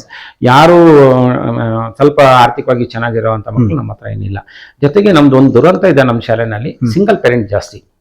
ಇಲ್ಲ ತಂದೆ ಇಲ್ಲ, ಇಲ್ಲ ತಾಯಿ ಇಲ್ಲ, ಇಲ್ಲ ತಂದೆ ತಾಯಿ ಇಬ್ರು ಇಲ್ಲ, ಈ ರೀತಿ ಪರಿಸ್ಥಿತಿ ಇರ್ತಕ್ಕಂಥ ಅವರನ್ನ ಅವ್ರಿಗೆಲ್ರಿಗೂ ಏನು ಒಂದು ಶೈಕ್ಷಣಿಕ ಆರ್ಥಿಕವಾಗಿ ಸಹಾಯ ಏನಾರು ಮಾಡ್ತಾರೆ. ಈಗ ಉದಾಹರಣೆ ಹೇಳ್ಬೇಕಂದ್ರೆ, ಹೋದ ವರ್ಷ ಮೊದಲ ಸ್ಥಾನ ಪಡೆದ 5 ಮಕ್ಕಳಿಗೆ ನಮ್ಮಲ್ಲಿ ಒಂದು 30-40 ಸಾವಿರ ರೂಪಾಯಿ ಒಂದೊಂದು ಮಗುಗೆ ಹಣವನ್ನ ನಮ್ಮ ದಾನಿಗಳು ಕೊಟ್ಟಿದ್ದಾರೆ ಪ್ರತಿಯೊಬ್ಬರು. ಅಂದ್ರೆ ನೀವು ಕೆಲಸವನ್ನ ಪ್ರಾಮಾಣಿಕವಾಗಿ ಮಾಡಿದ್ರೆ ಪ್ರತಿಫಲ ಚೆನ್ನಾಗಿರುತ್ತೆ. ಅದನ್ನೇ ಕೃಷ್ಣ ಹೇಳೋದು, ನಿಮ್ಗೆಲ್ಲ ಕರ್ಮ ನೀನ್ ಮಾಡು, ಫಲ ನನಗ್ ಬಿಟ್ಬಿಡು ಅಂತ ಹೇಳಿ ನಾವು ಹಂಗ್ ಮಾಡ್ಕೊಂಡು ಬಂದವರು. ಹಾಗಾಗಿ ನಾವು ಯಾವತ್ತು, ನಾನು 7ನೇ ಕ್ಲಾಸಿಂದ ಹೇಳಿದ್ದಲ್ಲ ನಿಮ್ಗೆ, 80% ರಿಸಲ್ಟ್ ಬರ್ಲಿ ಅಂದಾಗ 100 ಬಂತು.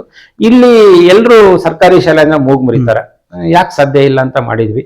ಜೊತೆಗೆ ನನಗೆ ಇನ್ನೊಂದು, ನಮ್ಮ ಮಕ್ಕಳು ನನಗೆ ದೇವರಂತವ್ರು ಅನ್ನೋದು ಯಾಕೆ ಅಂತೀನಿ ಅಂದ್ರೆ, ಅವ್ರು ಭಾನುವಾರ ತರಗತಿ ಮಾಡ್ತೀನಿ ನಾನು.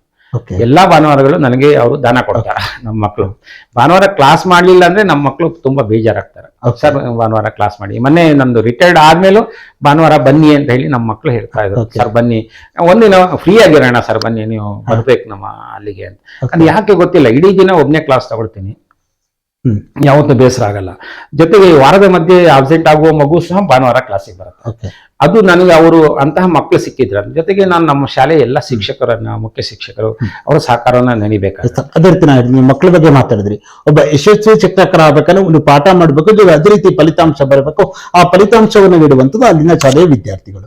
ಆ ವಿದ್ಯಾರ್ಥಿಗಳು ಸರ್ ನಿಮ್ಮ ಒಂದು ಜೀವನದಲ್ಲಿ ಬರುತ್ತೆ. ಈಗಲೂ ಕೂಡ ನೀವು ಮೊದಲ ಪಾಠ ಮಾಡಿದಂತ, ಮೊದಲ ಬಾರಿ ನೀವು ಶಿಕ್ಷಕರ ಪಾಠ ವಿದ್ಯಾರ್ಥಿಗಳಾಗಿರ್ಬೋದು, ನಂತರದಲ್ಲಿ ನೀವು ಹಲವಾರು ಶಾಲೆಗಳಲ್ಲಿ ಕೂಡ ಕೆಲಸ ಮಾಡಿದ್ರ ಆ ವಿದ್ಯಾರ್ಥಿಗಳು ಈಗಲೂ ಕೂಡ ನಿಮ್ಗೆ ತಾವು ಒಡನಾಟ ಇಟ್ಕೊಂಡಿರೋದು, ಈಗ ಕಾಲ್ ಮಾಡುವಂತದ್ದು ಯಾವ್ದಾದ್ರು ಇನ್ಸಿಡೆಂಟ್ ಇಲ್ಲ, ಖಂಡಿತ ಇದ್ದಾರೆ ಸರ್. ಕೆಲವು ಮಕ್ಕಳು ಫಾರಿನ್ ಇದ್ದಾರೆ, ಕೆಲವು ಮಕ್ಕಳು ಸರ್ಕಾರಿ ನೌಕರಲ್ಲಿದ್ದಾರೆ. ಮೊನ್ನೆ ಅವರು ಇಲ್ಲೆಲ್ಲ ತರಕಾರಿ ತಗೊಳ್ತಾ ಇದ್ದಾರೆ, ನಮಸ್ತೆ ಸರ್ ಅಂತ ಬಂದ್ರು. ಅವಾಗ ಸರ್ ನಿಮ್ ಶಿಷ್ಯ ಆಗಿದ್ದೆ ನಾನು, ಇದರಲ್ಲಿ ಈಗ ಶಿವಮೊಗ್ಗ ಕೋರ್ಟಲ್ಲಿ ಕೆಲಸ ಮಾಡ್ತಾ ಇದ್ದೀನಿ. ಬಹಳ ಸಂತೋಷ ಆಗುತ್ತೆ. ಅನೇಕ ಸರಿ ನಾನು ಬೆಂಗಳೂರು ಮಾರ್ಕೆಟ್ ಅಲ್ಲಿ ಹೋದಾಗ ಅಲ್ಲಿ ಯಾರೋ ಒಬ್ರು ನಮಸ್ಕಾರ ಅಂತಾರೆ, ಕೊನೆಗೆ ಹೇಳ್ತಾರೆ ಸರ್ ನಾನು ಅವಾಗ ಗುಡ್ಡೆ ಶಾಲೆ ಅಂತಿದ್ರು, ಗುಣವಂತ ಬಡಾವಣೆ ಶಾಲೆಯನ್ನ ಗುಡ್ಡೆ ಶಾಲೆಯಲ್ಲಿ ನೀವು ಶಿಷ್ಯ ಸರ್, ನನ್ನ ಶಿಷ್ಯ ಸರ್, ನನಗೆ ರೇಖಾ ಅಂತ ಶಿವಮೊಗ್ಗದಲ್ಲೆಲ್ಲ ಇದೆ, ಬಹಳ ಜನ ಇದ್ದಾರೆ. ಅವರೆಲ್ಲರೂ ಅಂದಾಗ 100%, ಯಾಕಂದ್ರೆ ನೀವು ಹೊರಗಡೆ ಯಾರೋ ನಮ್ಗೆ ಒಂದು ಬಹುಮಾನ, ಒಂದು ಹಾರ ಹಾಕೋದು, ಪ್ರಶಸ್ತಿ ಕೊಡೋದಕ್ಕಿಂತ ಆ ಮಗು ಅನ್ನತ್ತಲ್ಲ, ಆ ಮಕ್ಕಳು ಬಂದ ಅಂತಾರಲ್ಲ, ಅದು ತುಂಬಾ ದೊಡ್ಡದು. ನಾನು ತುಂಬಾ ಬೆಲೆ ಕೊಡ್ತೀನಿ ಸರ್ ಅದಕ್ಕೆ. ಆಮೇಲೆ ನಾನು ಹೊರಗಡೆ ಆಗಿರ್ತಕ್ಕಂಥದ್ದು ಸೆಕೆಂಡ್ರಿ, ಅದು ಮೊದಲನೇ ಪ್ರಾಶಸ್ತ್ಯ ಕೊಟ್ಟಿರೋದು ನಾನು ಶಿಕ್ಷಕ ವೃತ್ತಿಗೆ ಮತ್ತೆ ಮಕ್ಕಳ ಜೊತೆ ಇರತಕ್ಕಂಥ ಇದಕ್ಕೆ, ಜೊತೆಗೆ ಪಾಠ ಮಾಡೋದಕ್ಕೆ ಯಶಸ್ಸನ್ನು ಗಳಿಸಿದ್ದೀನಿ ಸರ್. ಅದೇ ರೀತಿಯಲ್ಲಿ ಹಲವಾರು ಪ್ರಶಸ್ತಿಗಳು ಕೂಡ ನಿಮ್ಗೆ ಬಂದಿರುವಂತದ್ದು, ಸನ್ಮಾನಗಳು ಬಹುಶಃ ಆಡಿ ರವೀಂದ್ರ ಅವರಿಗೆ ಬಂದ ಸನ್ಮಾನಗಳು ಕೊಪ್ಪ ತಾಲೂಕಿನಲ್ಲಿ ಬೇರೆ ಯಾರಿಗೂ ಬಂದಿರಲು ಸಾಧ್ಯವೇ ಇಲ್ಲ, ಅಷ್ಟೊಂದು ಸನ್ಮಾನಗಳು ಆಗಿದ್ದಾವೆ. ಅದೇ ರೀತಿಯಲ್ಲಿ ಸರ್ ಪ್ರಶಸ್ತಿಗಳಲ್ಲಿ ಆ ತಾಲೂಕಿನ ಕನ್ನಡ ಸಾಹಿತ್ಯ ಪರಿಷತ್ ಬರುತ್ತೆ, ಸಾಹಿತ್ಯ ಪರಿಷತ್ತಿನ ಪ್ರಶಸ್ತಿ ನಿಮ್ಗೆ ಸಿಗತ್ತೆ, ಜಿಲ್ಲಾ ಬಹುಶಃ ಪ್ರಾಥಮಿಕ ಶಾಲೆಯಲ್ಲಿದ್ದಾಗ ಜಿಲ್ಲಾದ ಉತ್ತಮ ಶಿಕ್ಷಕ ಪ್ರಶಸ್ತಿ ಸಿಗತ್ತೆ, ರಾಜ್ಯ ಮಟ್ಟದ ಉತ್ತಮ ಪ್ರೌಢಶಾಲಾ ಶಿಕ್ಷಕ ಪ್ರಶಸ್ತಿ ಕೂಡ 2024ರಲ್ಲಿ ಸಿದ್ದರಾಮಯ್ಯ ಮುಖ್ಯಮಂತ್ರಿ ಅವರಿಂದ ನೀವು ಪಡೆದುಕೊಳ್ತೀರಾ.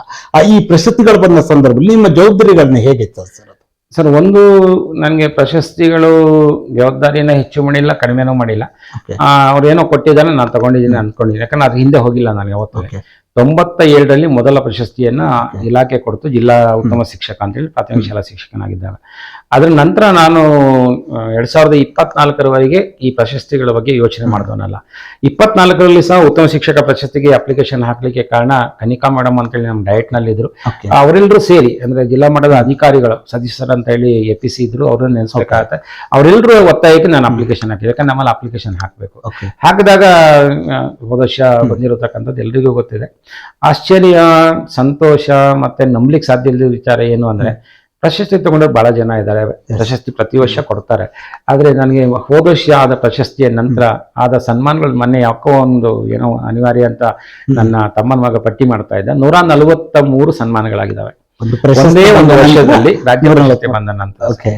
ಆಮೇಲೆ ನನಗೆ ಖಾಸಗಿ ಬೇರೆ ಬೇರೆ ಸಂಘ ಸಂಸ್ಥೆಗಳು ಅಂತ ಹೇಳಿ, ಆಮೇಲೆ ತಿಪ್ಟೂರಿಂದ ಒಂದು ಕನ್ನಡ ಸಂಘ ಇದೆ, ಚೇತನ ಫೌಂಡೇಶನ್ ಅಂತೇಳಿ, ಆಮೇಲೆ ಧಾರವಾಡ ಯೂನಿವರ್ಸಿಟಿ ಇರ್ಬೋದು, ಇವರೆಲ್ಲರೂ ಬಹಳಷ್ಟು ಪ್ರಶಸ್ತಿಗಳನ್ನ ಕೊಟ್ಟಿದ್ದಾರೆ.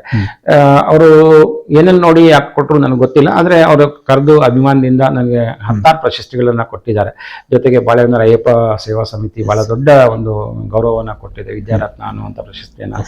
ಅದೆಲ್ಲದಕ್ಕಿಂತ ವಿಶೇಷ ಏನು ಅಂದ್ರೆ, ನನ್ನನ್ನ 87ನೇ ಸಾಹಿತ್ಯ ಸಮ್ಮೇಳನದಲ್ಲಿ ಒಂದು ಗೋಷ್ಠಿಯಲ್ಲಿ ವಿಶೇಷ ಉಪನ್ಯಾಸಕನಾಗಿ ಮಂಡ್ಯದಲ್ಲಿ ಶಿಕ್ಷಕರ ಸಾಹಿತ್ಯ ಸಮ್ಮೇಳನದಲ್ಲಿ ಸರ್ವಾಧ್ಯಕ್ಷರಾಗಿ ಕೂಡ ನೀವು ಸೇವೆ ಮಾಡಿ. ಅದು ಆಕ್ಚುಲಿ ಧಾರವಾಡದಲ್ಲಿ ನಡೆದಿತ್ತು. ಅದು ಬಹಳ ಹೆಮ್ಮೆ ಪಡ್ತೇನೆ, ಯಾಕಂದ್ರೆ ವಿದ್ಯಾಕಾಶಿ ಅಂತೇಳಿ ಕರೀತಾರೆ. ಅಲ್ಲಿ ನನಗೆ ಅಖಿಲ ಕರ್ನಾಟಕ ಶಿಕ್ಷಕರ ಸಮ್ಮೇಳನದಲ್ಲಿ ಸರ್ವಾಧ್ಯಕ್ಷತೆಯನ್ನ ಕೊಟ್ಟಿದ್ರು. ಇದು ಅಖಿಲ ಭಾರತ ಕನ್ನಡ ಸಾಹಿತ್ಯ ಸಮ್ಮೇಳನ ಏನು ನಡೆಯುತ್ತೆ, ಅದು ಮಂಡ್ಯದಲ್ಲಿ ನಾನು ಒಂದು ಗೋಷ್ಠಿನಲ್ಲಿ ಅವಕಾಶ ಸಿಕ್ಕಿತ್ತು. ಮತ್ತೆ ಬೇರೆ ಬೇರೆ ಸಂದರ್ಭದಲ್ಲಿ ಬೇರೆ ಬೇರೆ ಕೆಲಸ ಮಾಡಲಿಕ್ಕೆ ಅಥವಾ ಭಾಗವಹಿಸ್ಲಿಕ್ಕೆ ಅವಕಾಶ ಸಿಕ್ಕಿದೆ. ಪ್ರತಿಭಾ ಪರಿಷತ್ ಅಂತ ಹೇಳಿ ಅವರು ಒಂದು ಡಾಕ್ಟರ್ ರಾಧಾಕೃಷ್ಣನ್ ಅವಾರ್ಡ್ ಅಂತ ಒಂದು 10 ವರ್ಷ ಹಿಂದೆ ನನಗೆ 25,000 ನಗದು ಬಹುಮಾನ ಕೊಟ್ಟಿದ್ರು. ಅದ ನಂತರ ಬೇರೆ ಬೇರೆ ನನಗೆ ಇನ್ನೊಂದು ಅಜಯ್ ಪ್ರೇಮ್ಜಿ ಫೌಂಡೇಶನ್ ಮತ್ತೆ ಟಾಟಾದವರ ಕಲಿಕೆ ಟ್ರಸ್ಟ್ ಏನಿದೆ, ಅವರು ನನ್ನನ್ನು ತುಂಬಾ ಉತ್ತರ ಕರ್ನಾಟಕಕ್ಕೆ ಪರಿಚಯ ಮಾಡಿಸಿದ್ರು. ಇನ್ನೂ ಒಂದು ವಿಶೇಷ ಏನಂದ್ರೆ ಸರ್, ಕರ್ನಾಟಕದ 175 ತಾಲೂಕುಗಳಿಗೆ ಇವತ್ತಿನವರೆಗೆ ನಾನು ಭೇಟಿ ಕೊಟ್ಟಿದ್ದೀನಿ. ತರಬೇತಿ ಕರ್ನಾಟಕದ 175 ಅಂದ್ರೆ ಬಹುತೇಕ ಎಲ್ಲಾ ಜಿಲ್ಲೆಗಳಿಗೂ ಹೆಚ್ಚು ಕಡಿಮೆ ಕೊಟ್ಟಿದ್ದೀನಿ ಸರ್. ಅದು ಯಾಕೆ ಸಾಧ್ಯ ಆಯ್ತು ಅಂದ್ರೆ, ಆಯುಷ್ ಡಿಪಾರ್ಟ್ಮೆಂಟ್ ಅಂತ ಹೇಳಿ ಕರ್ನಾಟಕ ಸರ್ಕಾರದ ಒಂದು ಅಂಗ ಸಂಸ್ಥೆ ಏನಿದೆ, ಅವರು ಒಂದು ಯೋಗ ಮತ್ತೆ ಆರೋಗ್ಯ ತರಬೇತಿಗಳನ್ನ ಇಡೀ ರಾಜ್ಯದಲ್ಲಿ ಮಾಡಿದ್ರು. ಆಗ ಪ್ರತಿ ತಾಲೂಕಿನಲ್ಲಿ ತರಬೇತಿಗಳಾಯ್ತು. ಆ ತರಬೇತಿಗಳನ್ನ ಕೊಡ್ಲಿಕ್ಕೆ ನಾನು ಪುಸ್ತಕ ರಚನಾ ಸಮಿತಿಯಲ್ಲೂ ಇದ್ದೆ, ತರಬೇತಿ ತಂಡದಲ್ಲೂ ಇದ್ದೆ. ಹಾಗಾಗಿ ಹೆಚ್ಚು ಕಡಿಮೆ ಎಲ್ಲ ತಾಲೂಕುಗಳಿಗೆ ಬರೀ ನಾನು ನನ್ನನ್ನ ನಲಿಕಲಿ ರವೀಂದ್ರ ಅಂತಾರೆ, ಇನ್ನೇನು ಬೇರೆ ಬೇರೆ ಹೇಳ್ತಾರೆ. ಅದರಲ್ಲೂ ಪ್ರಮುಖವಾಗಿ ಎಲ್ಲರೊಳಗೂ ನಲಿಕಲಿ ಬ್ರಹ್ಮ ಕೂಡ ಇಲ್ಲ, ನಲಿಕಲಿ ಬ್ರಹ್ಮ ಅಂತ ಹೇಳಿ ಅದನ್ನ ಯಾರನ್ನ ಕರೀಲಿಕ್ಕೆ ಸಾಧ್ಯ ಇಲ್ಲ. ಯಾಕೆ ಸಾಧ್ಯ ಇಲ್ಲ ಅಂದ್ರೆ, ನಲಿಕಲಿ ಹುಟ್ಟಿದ್ದು ಸಮಷ್ಟಿಯಿಂದ, ಶಿಕ್ಷಕ ಸಮೂಹದಿಂದ, ಅಧಿಕಾರಿಗಳಿಂದ. ನಮ್ಮ MN ಬೇಗ್ ಸರ್ ಇರ್ಬೋದು, ಡಾಕ್ಟರ್ ಗುಣವತಿ ಮೇಡಮ್ ಅಂತ, ಮತ್ತೆ ಗೀತಾ ಮೇಡಮ್ ಅಂತ ಬೇರೆ ಬೇರೆಯವರು ತುಂಬಾ ಕೆಲಸ ಮಾಡಿದ್ದಾರೆ ಶಿಕ್ಷಕರು. ಆದ್ರೆ ನಲಿಕಲಿ ಬಗ್ಗೆ ಮಾತಾಡ್ಬೇಕಾದ್ರೆ ನನ್ಗೆ ತುಂಬಾ ಹೆಮ್ಮೆ ಇದೆ, ಗೌರವ ಇದೆ. ಇವತ್ತೇನಾದ್ರು ಇಡೀ ರಾಜ್ಯದಲ್ಲಿ ಎಲ್ಲ ಶಿಕ್ಷಕರನ್ನ ಒಂದು ಚೌಕಟ್ಟಿನ ಒಳಗಡೆ ತಂದಿಡ್ಲಿಕ್ಕೆ ಕಾರಣ ಆಗಿರೋದು ನಲಿಕಲಿ. ಮತ್ತೆ ನಲಿಕಲಿ ಬಗ್ಗೆ 4 ಮಾತು ಇಲ್ಲಿ ಹೇಳದೇ ಇದ್ರೆ ತಪ್ಪಾಗುತ್ತೆ. ನಾನು ಕೇಳ್ಬೇಕಂತಿದೆ, ಬಹುಶಃ ನಿಮ್ಮ ಒಂದು ವೃತ್ತಿ ಜೀವನದಲ್ಲಿ ಅಥವಾ ನಿಮ್ಮ ಒಂದು ಜೀವನದಲ್ಲಿ ಬಹಳ ಮುಖ್ಯವಾದ ಸ್ಥಾನಗಳು ಯಾವ್ದಾದ್ರು 3-4 ನಿಲ್ತಾವ ಅಂದ್ರೆ ಬಹುಶಃ ಅದರಲ್ಲಿ ನಲಿಕಲಿ ಅನ್ನುವಂಥದ್ದು ಕೂಡ ಒಂದು ನಿಲ್ಲದು. ಅದ್ರ ಮೊದಲನೇ ಸ್ಥಾನದಲ್ಲೇ ನಲಿಕಲಿ ನಿಲ್ಲುತ್ತೆ. ನನಗೆ ಇವತ್ತು ಏನಾದ್ರೂ ಒಂದು ಈ ತರದ ಒಂದು ಐಡೆಂಟಿಟಿ ಕೊಟ್ಟಿದ್ರೆ ಅದು ನಲಿಕಲಿ ಕಾರ್ಡ್. ಆಕ್ಚುಲಿ ನಲಿಕಲಿ ಯಾಕೆ ಒಂದು ನಾನು ಅದನ್ನ ಪ್ರೀತಿಸಿದೀನಿ. ನಲಿಕಲಿ ನನಗೆ ಎಲ್ಲವನ್ನ ಕೊಟ್ಟಿದ್ದ. ನನಗೆ ಮಾತ್ರ ಅಲ್ಲ, ನನ್ನ ಇಡೀ ತಂಡಕ್ಕೆ, ಇಡೀ ರಾಜ್ಯದಲ್ಲಿ ಯಾವುದೇ ಜಿಲ್ಲೆಗೆ ಹೋದ್ರು ನಲಿಕಲಿ ತಂಡ ಸಿಗುತ್ತೆ ನಿಮ್ಗೆ. ಆ ನಲಿಕಲಿ ತಂಡದಲ್ಲಿರ್ತಕ್ಕಂಥ ಎಲ್ಲ ಶಿಕ್ಷಕ ಬಂಧುಗಳಿಗೂ ಒಂದು ವೇದಿಕೆ ಆಯ್ತು. ಬಹಳಷ್ಟು ಜನ ಶಿಕ್ಷಕರಲ್ಲಿ ಒಂದು ತುಡಿತಾ ಇತ್ತು, ನಾನು ಈ ಚಟುವಟಿಕೆ ಮಾಡಬಲ್ಲೆ, ಯಾರು ಕೇಳಲ್ಲ, ಯಾರು ನೋಡಲ್ಲ, ಇದನ್ನ ನನಗೊಂದು ಅವಕಾಶ ಸಿಕ್ಕಿದೆ. ಅದೆಲ್ಲದಕ್ಕೂ ವೇದಿಕೆ ಕೊಡ್ತು. ಇವತ್ತು ಶಿವಮೊಗ್ಗದಲ್ಲಿ ಒಂದು ನಲಿಕಲಿ ತಾರೆಯರ ತಂಡ ಅಂತ ಇದೆ, ಚಿಕ್ಕಮಗಳೂರಲ್ಲಿ ನಲಿಕಲಿ ತಾರೆಯರ ತಂಡ, ಬೇರೆ ಬೇರೆ ಜಿಲ್ಲೆಗಳಲ್ಲಿದೆ. ಇವತ್ತಿಗೂ ನೀವು ನಂಬಲಿಕ್ಕಿಲ್ಲ, ಭಾನುವಾರ ವೆಬಿನಾರ್ ಮಾಡ್ತಾರೆ. 170 ನಮ್ಮ ಇದ್ರದ್ದನ್ನೇ ಮಾತಾಡಬೇಕು. ಚಿಕ್ಕಮಗಳೂರು ಅಂದ್ರೆ 174 ವೆಬಿನಾರ್ಗಳಾಗಿದೆ. 174 ವಾರ ಅವರು ವೆಬಿನಾರ್ಗಳನ್ನ ಮಾಡಿದ್ದಾರೆ. ಪ್ರತಿ ಭಾನುವಾರ ಕೆಲಸ ನಡೆಯುತ್ತೆ, ಬೇರೆ ಬೇರೆ ಜಿಲ್ಲೆಯಲ್ಲೂ ನಡೆಯುತ್ತೆ. ಅದೆಲ್ಲ ಸಾಧ್ಯ ಆಗಿದೆ ನಲಿಕಲಿನ. ನಲಿಕಲಿ ಹಾಗಾದ್ರೆ ನಲಿಕಲಿಯಲ್ಲಿ ಏನಿದೆ ಅಷ್ಟು ಅಂತಂದ್ರೆ, ಮೊಟ್ಟ ಮೊದಲಿಗೆ ನಲಿಕಲಿ ಅನ್ನೋದು ಒಂದು ಮಾಡಿಕಲಿ ತತ್ವದ ಮೇಲೆ ಇರ್ತಕ್ಕಂಥದ್ದು. ಎರಡನೇದಾಗಿ, ನೀವು ಮಾಸ್ಟರ್ ಡಿಗ್ರಿಗೆ ಹೋಗೋವರೆಗೆ ಸ್ವಯಕ್ಕೆ ಅವಕಾಶ ಇಲ್ಲ. ಎಲ್ಲ ಕಡೆಗೂ ಏನೀಗ ನಾವು 10 ಜನ ಇಲ್ಲಿದ್ದೀವಿ ಅಂದ್ರೆ 10 ಜನಕ್ಕೆ ಒಟ್ಟಿಗೆ ಪಾಠ ಮಾಡ್ತಾರೆ. ನಾನು ಆವತ್ತು ಅಬ್ಸೆಂಟ್ ಆಗಿದ್ರೆ ನನಗೆ ಆ ಪಾಠ ಇಲ್ಲ, ಮಾನ್ಯ ದಿನ ಬಂದಾಗ ಇನ್ನೊಂದು ಪಾಠ ಸ್ಟಾರ್ಟ್ ಆಗಿರುತ್ತೆ. ನಲಿಕಲಿಯಲ್ಲಿ ಹಾಗಿಲ್ಲ. ನಲಿಕಲಿಯಲ್ಲಿ 10 ಜನ ಇದ್ರೆ 10 ಜನನ 10 ರೀತಿಯಲ್ಲಿ ನೋಡ್ತಾರೆ. ಅಂದ್ರೆ ವೈಯಕ್ತಿಕ ಗಮನ ಕೊಟ್ಟು ಕಲಿಕೆಯನ್ನ ಮಾಡ್ತೀವಿ. ಜೊತೆಗೆ ಅಲ್ಲೇನ್ ಮಾಡಿದೀವಿ ಅಂದ್ರೆ ಇಡೀ ಪಾಠ ಇಲ್ಲ, ಇಡೀ ಪಾಠವನ್ನ ಬೇರೆ ಬೇರೆ ಚಟುವಟಿಕೆಗಳಾಗಿ ಹಂತಗಳಾಗಿ ವಿಭಾಗ ಮಾಡಿದ್ವಿ. ಈಗ ಉದಾಹರಣೆಗೆ ಕನ್ನಡದಲ್ಲಿ ಒಂದು 10 ಪಾಠ ಇದೆ ಅಂದ್ರೆ 10 ಪಾಠದಲ್ಲಿ ಒಂದು 5-6 ಹಂತದ ಚಟುವಟಿಕೆಗಳು, ಒಂದು 20 ಚಟುವಟಿಕೆ, ಒಂದು 200 ಚಟುವಟಿಕೆ. ಪ್ರತಿಯೊಂದಕ್ಕೂ ಸಂಖ್ಯೆ ಇದೆ, 200 ಸಂಖ್ಯೆ ಇರುತ್ತೆ. ಪ್ರತಿಯೊಂದಕ್ಕೂ ಟಿಕ್ ಮಾಡಬೇಕು. ಪ್ರತಿಯೊಂದು ಈಗ ನಿಮ್ಗೆ ನೀವೆಲ್ಲ ಓದ್ಬೇಕಾದ್ರೆ ನಿಮ್ಗೆ ನೆನಪಿರುತ್ತೆ, ನಿಮ್ ಮಾರ್ಕ್ಸ್ ಕಾರ್ಡ್ ಕೊಟ್ಟಾಗ ಮಾತ್ರ ನೀವು ಮಾರ್ಕ್ಸ್ ಗೊತ್ತು, ಅಲ್ಲಿವರೆಗೆ ಗೊತ್ತಿಲ್ಲ. ಇದು ನಮ್ಮ ನಲಿಕಲಿಯಲ್ಲಿ ಹಾಗಲ್ಲ. ಪ್ರಗತಿ ನೋಟ ಅಂತ ಹೊರಗಡೆ ಹಾಕಿರ್ತೀವಿ, ಯಾವ ಮಗು ಎಲ್ಲಿದೆ, ಎಲ್ಲಿ ಕಲಿತಾ ಇದೆ ಅಂತ ಗೊತ್ತಿರುತ್ತೆ. ಇವತ್ತು ಉದಾಹರಣೆಗೆ ನಾನು ರಜೆ ಹಾಕ್ತಾ ಇದ್ದೀನಿ, ಇವತ್ತು ನನ್ನ ಹತ್ರ 45ನೇ ಮೆಟ್ಟಿಲನ್ನು ನಾನು ಕಲಿತಾ ಇದ್ದೀನಿ. ನಾನು ಒಂದು ವಾರ ಬಿಟ್ಟು ಬಂದಿದ್ದೀನಿ. ನನ್ನ ಸ್ನೇಹಿತರೆಲ್ಲ 50, 55, 60ಕ್ಕೆ ಹೋಗಿದ್ದಾರೆ. ಆದ್ರೆ ನಾನು 60ಕ್ಕೆ ಹೋಗಂಗಿಲ್ಲ, 46 ಸ್ಟಾರ್ಟ್ ಮಾಡಬೇಕು. ಎರಡನೇದಾಗಿ, ಪ್ರತಿಯೊಬ್ಬ ವಿದ್ಯಾರ್ಥಿಗೆ ಬೇರೆ ಬೇರೆ ತರಗತಿನಲ್ಲಿ ಆ ಪಾಠ ಆದ್ಮೇಲೆ ಪರೀಕ್ಷೆ ಮಾಡಬಹುದು. ಒಂದು ಯಾವುದೋ ಒಂದು ಸಂದರ್ಭದಲ್ಲಿ ಅದು FA1 SA1 ಬೇರೆ ಬೇರೆ ಹೆಸರಿನಿಂದ ಹೇಳ್ಬೋದು. ಆದ್ರೆ ನಲಿಕಲಿನಲ್ಲಿ 200 ಹಂತದ ಚಟುವಟಿಕೆ ಇದನ್ನು 200 ಸಾರಿ ಪರೀಕ್ಷೆ ಒಳಪಡ್ತಾನೆ. ಶಿಕ್ಷಕ ಪ್ರತಿ ಹಂತದಲ್ಲಿ ಮಗುವನ್ನ ಗಮನಿಸ್ತಾನೆ, ಅವನ ಕೊರತೆಗಳನ್ನ ನೋಡ್ತಾನೆ, ಅದನ್ನು ತುಂಬಾ ಪ್ರಯತ್ನ ಮಾಡ್ತಾನೆ. ಮಗುವಿನ ಕಲಿಕೆ ಗೆಳೆಯನ ಸಹಾಯದಿಂದ ಪ್ರಾರಂಭ ಆಗುತ್ತೆ, ಶಿಕ್ಷಕರ ಸಹಾಯದಿಂದ ಶಿಕ್ಷಕರ ಸಹಾಯದಿಂದ ಪ್ರಾರಂಭ ಆಗುತ್ತೆ, ಗೆಳೆಯನ ಸಹಾಯದಿಂದ ಪುನರ್ಬಲನ ಆಗುತ್ತೆ, ಸ್ವಕಲಿಕೆನಲ್ಲಿ ಅಂತ್ಯ ಕಾಣುತ್ತೆ. ಪ್ರತಿ ಆಕ್ಟಿವಿಟಿ, ಪ್ರತಿ ಮೈಲಿಗಲ್ಲೂ ಅಷ್ಟೇ. ಹಾಗಾಗಿ ಮಗುವಿನ ಕಲಿಕೆ ದೃಢ ಆಗ್ತಾ ಹೋಗುತ್ತೆ, ಗಟ್ಟಿ ಆಗ್ತಾ ಹೋಗುತ್ತೆ. ಹಾಗಾದ್ರೆ ಯಾಕೆ ಅದರಲ್ಲಿ ಫೇಲ್ಯೂರ್ ಆಗ್ಲಿಕ್ಕೆ ಕಾರಣ ಆಯ್ತು, ಅಥವಾ ಫೇಲ್ಯೂರಿನ ಹಂತವನ್ನ ಅಂತ ಏನ್ ಹೇಳ್ತಾ ಇದ್ರೆ ಆ ಮಟ್ಟಕ್ಕೆ ಬರ್ಲಿಕ್ಕೆ ವ್ಯವಸ್ಥೆಯಲ್ಲಿದ್ದ ದೋಷಗಳು. ಯಾಕೆಂತಂದ್ರೆ ನಲಿಕಲಿನಲ್ಲಿ ಬರೀ ವರ್ಕ್ ಬುಕ್ ಇಲ್ಲ, ಟೆಕ್ಸ್ಟ್ ಬುಕ್ ಮಾತ್ರ ಇಲ್ಲ, ಅದ್ರ ಜೊತೆಗೆ ಅಲ್ಲಿಗೆ ಕೆಲವು ಮೆಟೀರಿಯಲ್ ಬೇಕು. ಅಂದ್ರೆ ಅದು ಪ್ರಗತಿ ನೋಟ, ಹವಾಮಾನ ನಕ್ಷೆ, ಯಾವ ಶಾಲೆಯಲ್ಲಿ ಯಾವ ಹಂತದಲ್ಲಿ ಹವಾಮಾನವನ್ನ ನೋಡುವಂತ ನಿರ್ಧಾರ ಮಾಡುವ ಯೋಚನೆ ಇದೆ ನೋಡಿ. ನಾವು ನಲಿಕಲಿನಲ್ಲಿ ಇಟ್ಟಿದ್ದೀವಿ, ಬೆಳಿಗ್ಗೆ, ಮಧ್ಯಾಹ್ನ, ಸಂಜೆ 3 ಹೊತ್ತು ಹವಾಮಾನ ಹೇಗಿದೆ, ವಾತಾವರಣ ಮಗು ನೋಡ್ಬೇಕು. ನೀವೆಲ್ಲ ವರ್ಷಕ್ಕೆ 3 ಕಾಲ ನೋಡಿದ್ವಿ, ಇವತ್ತು ಹೇಳಲಿಕ್ಕೆ ಸಾಧ್ಯ ಇಲ್ಲ ಅದನ್ನ. ಆ ಮಗು ಅದ್ರಲ್ಲಿ ನೋಡ್ತಾನೆ, ಎಷ್ಟು ಒಂದು ತಿಂಗಳಿನಲ್ಲಿ ಎಷ್ಟು ಸರಿ ಮಳೆ ಬಂದಿದೆ, ಎಷ್ಟು ಸರಿ ಚಳಿ ಇತ್ತು, ಎಷ್ಟು ಸರಿ ಬಿಸಿಲಿತ್ತು, ಅವನೇ ನಿರ್ಧಾರ ಮಾಡ್ತಾನೆ ವಾತಾವರಣ ಆಗಿದೆ. ಅಂದ್ರೆ ಹೊರಗಿನ ಪರಿಸರವನ್ನ ಕಲಿಕೆಯ ಜೊತೆಗೆ ಜೋಡಿಸುವ ಪ್ರಯತ್ನ. ಆ ನಂತರ ಮಗುವಿಗೆ ಸಮೀಕ್ಷೆಗಳಂತ ಇದ್ದು ಬೇರೆ ಬೇರೆ ಎಲ್ಲ ಇದ್ದು, ಈಗ ತುಂಬಾ ಸರಳ ಮಾಡಿತ್ತು ಶಿಕ್ಷಕರಿಗೆ ಪೂರ್ವಕವಾಗಿ. ಆದ್ರೂ ಅದನ್ನ ಅಂದ್ರೆ ಮೆಟೀರಿಯಲ್ ಮಗು ಶಿಕ್ಷಕರಿಗೆ ಸಿಗ್ಲಿಲ್ಲ, ಮತ್ತೆ ಬೇರೆ ಬೇರೆ ತರಬೇತಿಗಳಾಗ್ಲಿಲ್ಲ. ಇವೆಲ್ಲ ಕಾರಣಗಳಿಂದ ಸ್ವಲ್ಪ ಕೊರತೆ ಆಗಿದ್ದು ಹೌದು. ಯಾಕಂದ್ರೆ ಸ್ವಲ್ಪ ಶಿಕ್ಷಕರ ಶ್ರಮವನ್ನ ಕೇಳುತ್ತೆ. ನಾವು ಯಾವಾಗ್ಲೂ ನಲಿಕಲಿ ಹೇಳೋದು ಪೇನ್ಫುಲ್ ಟ್ರೈನಿಂಗ್, ಜಾಯ್ಫುಲ್ ಲರ್ನಿಂಗ್ ಅಂತ. ಅಂದ್ರೆ ಸ್ವಲ್ಪ ಕಷ್ಟಪಟ್ಟು ಮಗು ಶಿಕ್ಷಕ ಕಲಿಬೇಕು. ಮಗು ಪ್ರಾರಂಭ ಮಾಡಿದ್ರೆ ಶಿಕ್ಷಕ ಆಮೇಲೆ ಆರಾಮ್ ಒಂದು 15 ದಿನ ಮಗು ತಿಳಿಸ್ಬಿಟ್ರೆ ಉಳಿದಿದ್ದೆಲ್ಲ ಮಗು ಮಾಡ್ಕೊಂಡು ಹೋಗುತ್ತೆ ಕೆಲಸವನ್ನ. ಆ ಉದ್ದೇಶಕ್ಕೆ ನಲಿಕಲಿ ಉತ್ತಮ ಅಂತ ಹೇಳಿ. ಇನ್ನೊಂದೇನು ಅಂದ್ರೆ ನಲಿಕಲಿ ಕರ್ನಾಟಕ ಮಾತ್ರ ಇಲ್ಲ, ಭಾರತದ 15 ರಾಜ್ಯಗಳು ಅದನ್ನು ಅನುಸರಿಸ್ತಾರೆ, ಬೇರೆ ಬೇರೆ ರಾಜ್ಯಗಳು ಕೂಡ. ಈಗ ಉದಾಹರಣೆಗೆ ಆಂಧ್ರದಲ್ಲಿ ಅದನ್ನ MGML, multi grade multi level ಅಂತಾರೆ. ಬೇರೆ ಬೇರೆ ಹಂತದಲ್ಲಿ ಬೇರೆ ಬೇರೆ ಸ್ನೇಹ ಬಾಲ ಅಂತೇಳಿ ಆಂಧ್ರದಲ್ಲಿ ಕರೀತಾರೆ, ಮಧ್ಯಪ್ರದೇಶದಲ್ಲಿ MGML ಅಂತ ಕರೀತಾರೆ, VCBL ಅಂತ ಕರೀತಾರೆ. ಮತ್ತೆ ತಮಿಳುನಾಡಿನಲ್ಲಿ ಇಡೀ ರಾಜ್ಯಕ್ಕೆ ಅದನ್ನ ಅನ್ವಯ ಮಾಡಿದ್ರು, ಅಲ್ಲಿ ಜಾಯ್ಫುಲ್ ಲರ್ನಿಂಗ್ ಅಂತಾರೆ, ಬೇರೆ ಬೇರೆ ಹೆಸರಿನಿಂದ ಕರೀತಾರೆ. ಕೊಲಂಬಿಯಾ ದೇಶದಲ್ಲಿ ಸಹ ನಮ್ಮದನ್ನ ತಗೊಂಡೋಗಿ ಅಲ್ಲಿ ಅಡಾಪ್ಟ್ ಮಾಡ್ಕೊಂಡಿದ್ದಾರೆ. ಹಾಗಾಗಿ ನಲಿಕಲಿ ಅಷ್ಟಾಗಿತ್ತು. ಆಮೇಲೆ ಅದು ಯಾಕೋ ಗೊತ್ತಿಲ್ಲ, ಎಲ್ಲ ನಲಿಕಲಿ ತರಬೇತಿಗಳನ್ನು ನನ್ನ ನೇತೃತ್ವದಲ್ಲಿ ಆಗಿದ್ರಿಂದಾಗಿ ಶಿಕ್ಷಕರಿಗೆ ಒಂದು ಅಭಿಮಾನ. ಅವರು ಬಹಳ ಪ್ರೀತಿಯಿಂದ ನಲಿಕಲಿ ರವೀಂದ್ರ ಅಂತಾರೆ. ನಲಿಕಲಿ ಬ್ರಹ್ಮ ಅಂತ ನಾವೇನೋ ಹೇಳೋದಿದ್ರೆ ಅದು ಬೇಗ್ ಸರ್ ಅವರಿಗೆ ಹೇಳಬೇಕು ಅಂತ ಅನ್ಕೊಳ್ತೀನಿ. MN ಬೇಗ್ ಸರ್ ಅಂತ ಹೇಳಿ KES ಅವರು ನಿರ್ದೇಶಕರಾಗಿ ನಿವೃತ್ತಿ ಹೊಂದಿದ್ರು. ನಾಡಿದ್ದು ನಮ್ಮ ಕಾರ್ಯಕ್ರಮಕ್ಕೂ ಬರ್ತಾ ಇದ್ದಾರೆ.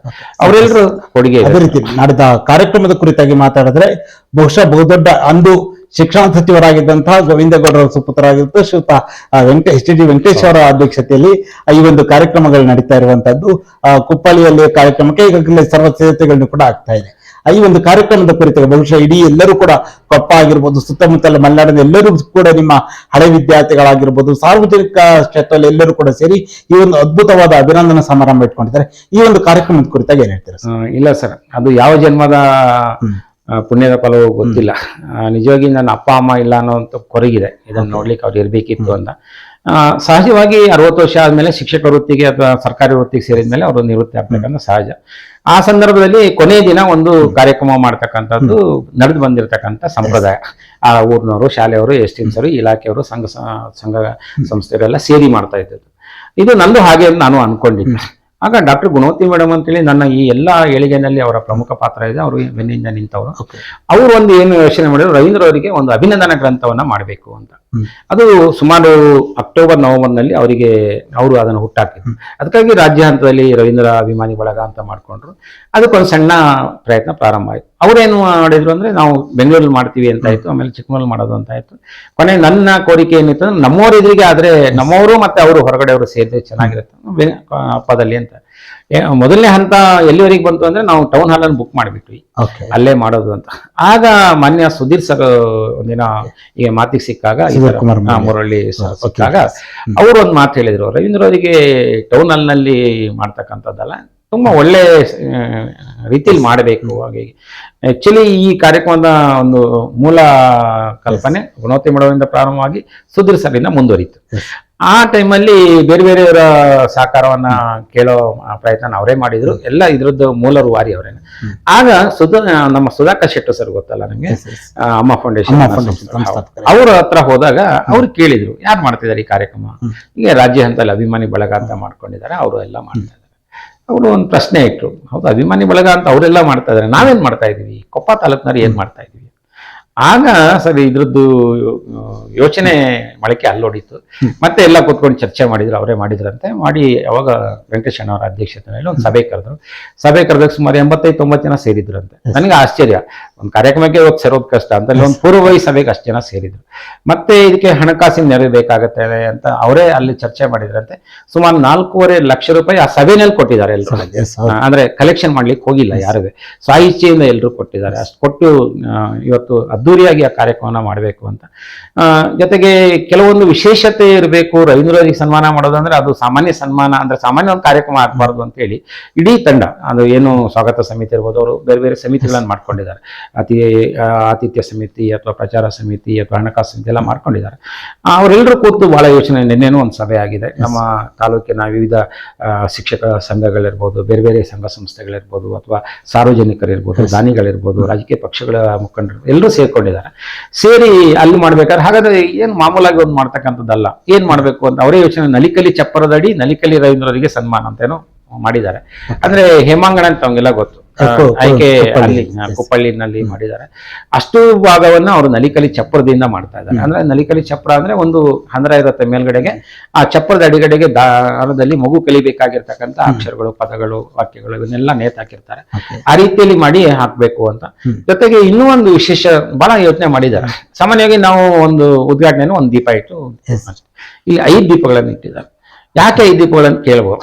ಒಂದು ನನ್ನ ಶಿಷ್ಯಂದಿರಿಗಂತೆ, ಒಂದು ನಮ್ಮ ಇಲಾಖೆ ಅಧಿಕಾರಿಗಳಿಗೆ ಅಂತ, ಇನ್ನೊಂದು ಅವತ್ತು ಬಂದಂತ ರಾಜಕೀಯ ವ್ಯಕ್ತಿಗಳಿರ್ಬೋದು ಅಥವಾ ಗಣ್ಯರು ಅತಿಥಿಗಳು, ಇನ್ನೊಂದು ನನ್ನ ಸಂಬಂಧಿಕರಿಗಂತ, ಇನ್ನೊಂದು ನಾನು ಶಾಲೆಯಲ್ಲಿ ಕೆಲಸ ಮಾಡಿದಂತ STMs ಇದ್ದಾರೆ. ಆಕ್ಚುಲಿ ನಾನು ಕ್ಯಾತನಮಳೆ ಶಾಲೆಯಲ್ಲಿ ಕೆಲಸ ಮಾಡಿದ್ದೆ. ನಾಡಿದ್ದು 2 TT ಜನ ಅಲ್ಲಿಂದ ಬರ್ತಾ ಇದ್ದಾರೆ. ಈಗಾಗಲೇ ಬುಕ್ ಆಗಿದೆ. ಚಿಕ್ಕಮಗಳೂರಿಂದ ಒಂದು ಬಸ್ ಬರ್ತಾ ಇದೆ, ಶಿವಮೊಗ್ಗದಿಂದ ಒಂದು ಬಸ್ ಬರ್ತಾ ಇದೆ, ಬೇರೆ ಬೇರೆ ಜಿಲ್ಲೆಗಳಿಂದ ಜನ ಹೊರಟಿದ್ದಾರೆ. ಅವ್ರನ್ನೆಲ್ಲರನ್ನ ಸೇರಿಸಿ ಅದರಲ್ಲಿ ಒಂದು ಮಾಡಬೇಕು. ಜೊತೆಗೆ ಅವ್ರದ್ದೊಂದು ಘೋಷಣೆ ಇಟ್ಕೊಂಡಿದ್ದಾರೆ, ಉಪಹಾರದಿಂದ ಪ್ರಾರಂಭ ಮಾಡಿ ಭೋಜನದೊಂದಿಗೆ ಮುಕ್ತಾಯ ಮಾಡೋಣ. ಮಲೆನಾಡಿನ ಒಂದು ವಿಶೇಷವಾಗಿರ್ತಕ್ಕಂಥ ಊಟ ಕೊಡ್ತಾರೆ ತುಂಬಾ. ಆಮೇಲೆ ಇನ್ನೂ ಒಂದು ವಿಶೇಷ ಏನು ಅಂದ್ರೆ ಸರ್, ಅಭಿನಂದನಾ ಗ್ರಂಥ ಅಂತ ಮಾಡೋದು 250ಕ್ಕೂ ಹೆಚ್ಚು ಪೇಜ್ಗಳ ಒಂದು ಗ್ರಂಥ ಕೂಡ ಅದು ನನ್ನ ಪುಣ್ಯ. ಯಾಕಂದ್ರೆ 238 ಜನ ಬರ್ದಿದ್ದಾರೆ. 238 ಜನವು 238 ರೀತಿಯಲ್ಲಿ ನನ್ನನ್ನು ನೋಡಿದ್ದಾರೆ. ಅದು ನನಗೆ ಬಹಳ ವಿಶೇಷವಾಗಿದ್ದು, ನಾನು ಕನಸಲ್ಲೂ ಎಣಿಸಿರ್ಲಿಲ್ಲ ಅದನ್ನ. ಅಷ್ಟರ ಮಟ್ಟಿಗೆ ನನ್ನನ್ನು ನೋಡಿದಾರ, ನನ್ನೆಲ್ಲ ಗುಣಗಳಿದಾವ ಅಂತ ಹೇಳಿ ನಮ್ಮ ಸ್ಟೂಡೆಂಟ್ಸ್ ಬರ್ದಿದ್ದಾರೆ, ನನ್ನ ಸಹೋದ್ಯೋಗಿಗಳು ಬರ್ದಿದ್ದಾರೆ, ಅಧಿಕಾರಿಗಳು ಬರ್ದಿದ್ದಾರೆ, ಪಬ್ಲಿಕ್ಸ್ ಬರ್ದಿದ್ದಾರೆ, ಸಾಹಿತಿಗಳು ಬರ್ದಿದ್ದಾರೆ, ಬೆನ್ನುಡಿಯನ್ನ ನಮ್ಮ TS ನಾಗಾಭರಣ ಸರ್ ಅವರು ಬರ್ದಿದ್ದಾರೆ. ಹಾಗಾಗಿ ನನಗೆ ನನ್ನನ್ನ ನಾನು ಒಂದ್ಸರಿ ಪುನರ್ ವಿಮರ್ಶೆ ಮಾಡ್ಕೊಳ್ಳಿಕ್ಕೆ ಆ ಪುಸ್ತಕ ಒಂದು ದಾರಿ ಮಾಡಿಕೊಡ್ತು ಅಂತ ಅನ್ಕೊಳ್ತೀನಿ. ಸರ್, ಅದೇ ರೀತಿಯಲ್ಲಿ ನಿಮ್ಮೆಲ್ಲ ಯಶಸ್ಸನ್ನು ಸುದೀರ್ಘವಾಗಿ ನಿಮ್ಮ ಒಂದು ಬಾಲ್ಯ ಜೀವನದಿಂದ ಹಿಡಿದು ವೃತ್ತಿ ನಿವೃತ್ತಿಯವರೆಗೂ ಕೂಡ ಮಾತಾಡಿ, ಅದ್ರ ಎಲ್ಲರ ಜೊತೆಯಲ್ಲಿ ನಿಮ್ಮ ಕುಟುಂಬವು ಕೂಡ ಅಷ್ಟೇ ಪ್ರಮುಖವಾದ ಪಾತ್ರ ವಹಿಸಿದೆ. ಒಂದೆರಡು ನಿಮಿಷದಲ್ಲಿ ನಿಮ್ಮ ಕುಟುಂಬದ ಬಗ್ಗೆ ಅಥವಾ ನಿಮ್ಮ ಮಗ, ನಿಮ್ಮ ಸಂಸಾರದ, ನಿಮ್ಮ ಕುಟುಂಬದ ಬಗ್ಗೆ ಒಂದೆರಡು ನಿಮಿಷ ಹೇಳಿದರೆ ಏನ್ ಹೇಳ್ತೀರಾ ಸರ್? ಪತ್ನಿ ಜಯಲಕ್ಷ್ಮಿ ಅಂತೇಳಿ ಹಿಂಗೆಲ್ಲ ಗೊತ್ತಿದೆ, ಇಲ್ಲ ಹರಿಹರಪುರದವರು. ಹರಿಹರಪುರದಿಂದ ನನಗೆ 92ರಲ್ಲಿ ಮದುವೆ ಆಗಿದ್ದು. ನಂತರ ಮಗ ಏಕೈಕ ಪುತ್ರ SR ಕಾರ್ತಿಕ್. ಇದೇ ಸಂದರ್ಭದಲ್ಲಿ ಒಂದು ಮಾತನ್ನು ಹೇಳಲಿಕ್ಕೆ ಇಷ್ಟಪಡ್ತೀನಿ. ಅವನು ದಾಂಪತ್ಯ ಜನಕ್ಕೆ ಕಾಲಿಡ್ತಾ ಇದ್ದಾನೆ ನಾಡಿದ್ದು 23ಕ್ಕೆ, ಏಪ್ರಿಲ್ 23ನೇ ತಾರೀಕು. ಅವನು ಆಕ್ಚುಲಿ ಅವನು ತುಂಬಾ ಮಹತ್ವಾಕಾಂಕ್ಷಿ ವಿದ್ಯಾರ್ಥಿ. ನಾವು ಅವನಿಗೆ ಯಾವುದೇ ಕಂಡೀಷನ್ ಹಾಕಿಲ್ಲ. ಅವನು ಹುಟ್ಟಿದಲ್ಲಿಂದ ಇವತ್ತಿನವರೆಗೂ ನಾವು ಯಾವುದೇ ಹೇರಿಕೆಯನ್ನ ಕೊಟ್ಟಿಲ್ಲ. ಗಣರಾಜ್ಯೋತ್ಸವದ ಪೆರೇಡಲ್ಲೂ ಕೂಡ JCBM ಶೃಂಗೇರಿ ಕಾಲೇಜಿಂದ ಮೊದಲನೇ ವರ್ಷ ಅವನು ನ್ಯಾಷನಲ್ ಲೆವೆಲ್ ಲೀಡರ್ಶಿಪ್ ಕ್ಯಾಂಪ್ ಅಹಮದಾಬಾದಿಗೆ ಹೋಗಿದ್ದ 1 ತಿಂಗಳು. 2ನೇ ವರ್ಷ RD ಕ್ಯಾಂಪ್ ಗಣರಾಜ್ಯೋತ್ಸವ ಪೆರೇಡ್ನಲ್ಲಿ ಆಯ್ಕೆಯಾಗಿ ಅಲ್ಲಿ ಪೆರೇಡ್ನಲ್ಲೂ ಇದ್ದ. 3ನೇ ವರ್ಷ ಡೆಹ್ರಾಡೂನ್ನಲ್ಲಿ 1 ತಿಂಗಳುಗಳ ಕಾಲ ಆಯ್ಕೆಯಾಗಿ ಹೋಗಿದ್ದ NCCಯಲ್ಲಿ. ನಂತರ IAS ಕೋಚಿಂಗ್ ಸಹ ಮಾಡ್ಕೊಂಡ. ಆಮೇಲೆ ಬೈಜೂಸಲ್ಲಿ ವರ್ಕ್ ಮಾಡಿದ್ದ, ಸ್ಟೆಪ್ ಅಪ್ ಮತ್ತೆ ಎಕ್ಸ್ಟ್ರಾ ಮಾರ್ಕ್ಸ್ ಅಂತ ಅದರಲ್ಲಿ ವರ್ಕ್ ಮಾಡಿ ಈಗ ಸ್ವಂತ ಒಂದು ಕಂಪ್ನಿಯನ್ನ ಈ ಡಿಜಿಟಲ್ ಮೀಡಿಯಾಕ್ಕೆ ಸಂಬಂಧಪಟ್ಟಾಗೆ ಮಾಡ್ಕೊಂಡು ವರ್ಕ್ ಮಾಡ್ತಾ ಇದ್ದಾನೆ ಬೆಂಗಳೂರಿನಲ್ಲಿ ಸರ್. ಓಕೆ ಸರ್, ಅದೇ ರೀತಿ ಕೊನೆಯದಾಗಿ ಎಲ್ಲ ವಿಚಾರಗಳ ಕುರಿತಾಗಿ ನಿಮ್ಮ ಒಂದು ವೃತ್ತಿ ಜೀವನದಾಗಿರ್ಬೋದು, ನಿವೃತ್ತಿ ಆಗಿರ್ಬೋದು, ನಿಮ್ಮ ಕುಟುಂಬ ಎಲ್ಲ ವಿಚಾರಗಳ ಕುರಿತಾಗಿ ಕೊನೆಯದಾಗಿ ನಿಮ್ಮ ಆತ್ಮೀಯ ಸ್ನೇಹಿತರಿಗೆ ಏನ್ ಹೇಳಕ್ಕೆ? ನಾನು ಎಲ್ರಿಗೂ ಏನ್ ಹೇಳೋದು ಅಂದ್ರೆ ಸರ್, ಕನಸು ಕಾಣಿ. ಬರೀ ಕನಸು ಕಂಡ್ಕೊಂಡು ಹಾಗೆ ಇರಬೇಡಿ. ಆ ಕನಸು ಕಂಡ ನಂತರ ಅದಕ್ಕೆ ಪೂರಕವಾಗಿ ಪ್ರಯತ್ನ ಮಾಡಿ. ನಾನು ಯಾವಾಗ್ಲೂ ನಮ್ಮ ಮಕ್ಕಳಿಗಾಗ್ಲಿ ಹೊರಗಡೆ ತಮಾಷೆ ಮಾಡ್ತಾ ಇದ್ದೀನಿ. ಎವರೆಸ್ಟ್ ಶಿಖರ ನಾನು ಹತ್ತೀನಿ ಅಂತ ಕನಸು ಕಂಡ್ರೆ ಮೊದಲು ಮನೆ ಅಟ್ಟ ಹತ್ಬೇಕಂತ. ಅಟ್ಟ ಹತ್ಬೇಕು, ಊರ್ ಗುಡ್ಡ ಹತ್ಬೇಕು, ಊರ್ ಬೆಟ್ಟ ಹತ್ಬೇಕು, ಆಮೇಲೆ ಎವರೆಸ್ಟ್ ಶಿಖರ ಯೋಚನೆ ಮಾಡ್ಬೇಕು. ಹಾಗಾಗಿ ನಾನು 100 ಅಂಕ ತಗೊಳ್ತೀನಿ ಅಂದ್ರೆ ಮೊದಲು 35 ತಗೊಳ್ಳೋಕೆ ಪ್ರಯತ್ನ ಮಾಡ್ಬೇಕು, ಆಮೇಲೆ 60 ಹೋಗ್ಬೇಕು, 80 ಹೋಗ್ಬೇಕು, 100 ಹೋಗ್ಬೇಕು. ಹಾಗಾಗಿ ಸಾಧನೆಗೆ ಅಸಾಧ್ಯವಾದದ್ದು ಯಾವುದೂ ಇಲ್ಲ. ನಾನೇ ಸಾಕ್ಷಿ. ಒಂದು ಅತ್ಯಂತ ಬಡ ಕುಟುಂಬ, ಮನೆಯಲ್ಲಿ 1 ಹೊತ್ತಿನ ಊಟಕ್ಕೂ ಕಷ್ಟ ಇದ್ದಂತ. ನೀವು ಹೇಳಿದ್ರೆ ನಂಬಲಿಕ್ಕಿಲ್ಲ, ನಾನು ಮೊದಲ ಪ್ಯಾಂಟ್ ಅಂತ ಹಾಕಿದ್ದು TCH ಹೋದಾಗ. PUCಲಿ ಸಹ ನಾನು ಯಾರ್ದೋ ಮನೆಯ ಪ್ಯಾಂಟ್ ಹಾಕೊಂಡು ಕಾಲೇಜಿಗೆ ಹೋದವನು. ಒಂದೇ ಜೊತೆ ಬಟ್ಟೆನಲ್ಲಿ ನಾನು TCH ಮುಗಿಸಿದವನು. ಅಂತ ಪರಿಸ್ಥಿತಿ ನಮ್ಮ ಇವತ್ತಿನ ಯಾವ ಮಕ್ಕಳಿಗೂ ಇಲ್ಲ. ಅವರ ಅಪ್ಪ ಅಮ್ಮನ ಕಣ್ಣಲ್ಲಿ ಒಂದು ಕನಸಿರುತ್ತೆ, ನಮ್ಮ ಮಕ್ಕಳು ಚೆನ್ನಾಗಿ ಓದ್ಲಿ ಅಂತ ಅಷ್ಟೇ. ಆ ಓದ್ಲಿ ಅನ್ನೋದಕ್ಕೆ ಪೂರಕವಾಗಿ ನಮ್ಮ ಮಕ್ಕಳು ಎಲ್ಲವನ್ನ ಬಿಟ್ಟು, ನನ್ನ ಗುರಿ ಅಲ್ಲಿದೆ, ಆ ಗುರಿಗೆ ನಾನು ಸಾಧನೆ ಮಾಡ್ತೀನಿ. ಅರ್ಜುನ ಹೇಳ್ತಾನಲ್ಲ, ನನ್ನ ಕಣ್ಣು ಮಾತ್ರ ಕಾಣ್ತದೆ, ಉಳಿದವರಿಗೆಲ್ಲ ಬೇರೆ ಬೇರೆ ಕಂಡ್ರೆ ಇವನಿಗೆ ಕಣ್ಣು ಮಾತ್ರ ಕಾಣ, ಇವರಿಗೆ ಅದೇ ಕಾಣ್ಬೇಕಷ್ಟೇ. ಆ ಪ್ರಯತ್ನ ಮಾಡಿದ್ರೆ ಯಾರಿಗೆ ಯಾವುದೂ ಅಸಾಧ್ಯ ಅಲ್ಲ. ಅದನ್ನ ಸಾಧಿಸ್ಬೇಕು ಅಂದ್ರೆ ಪ್ರಯತ್ನ, ಪ್ರಾಮಾಣಿಕ ಪ್ರಯತ್ನ ಇರಬೇಕು.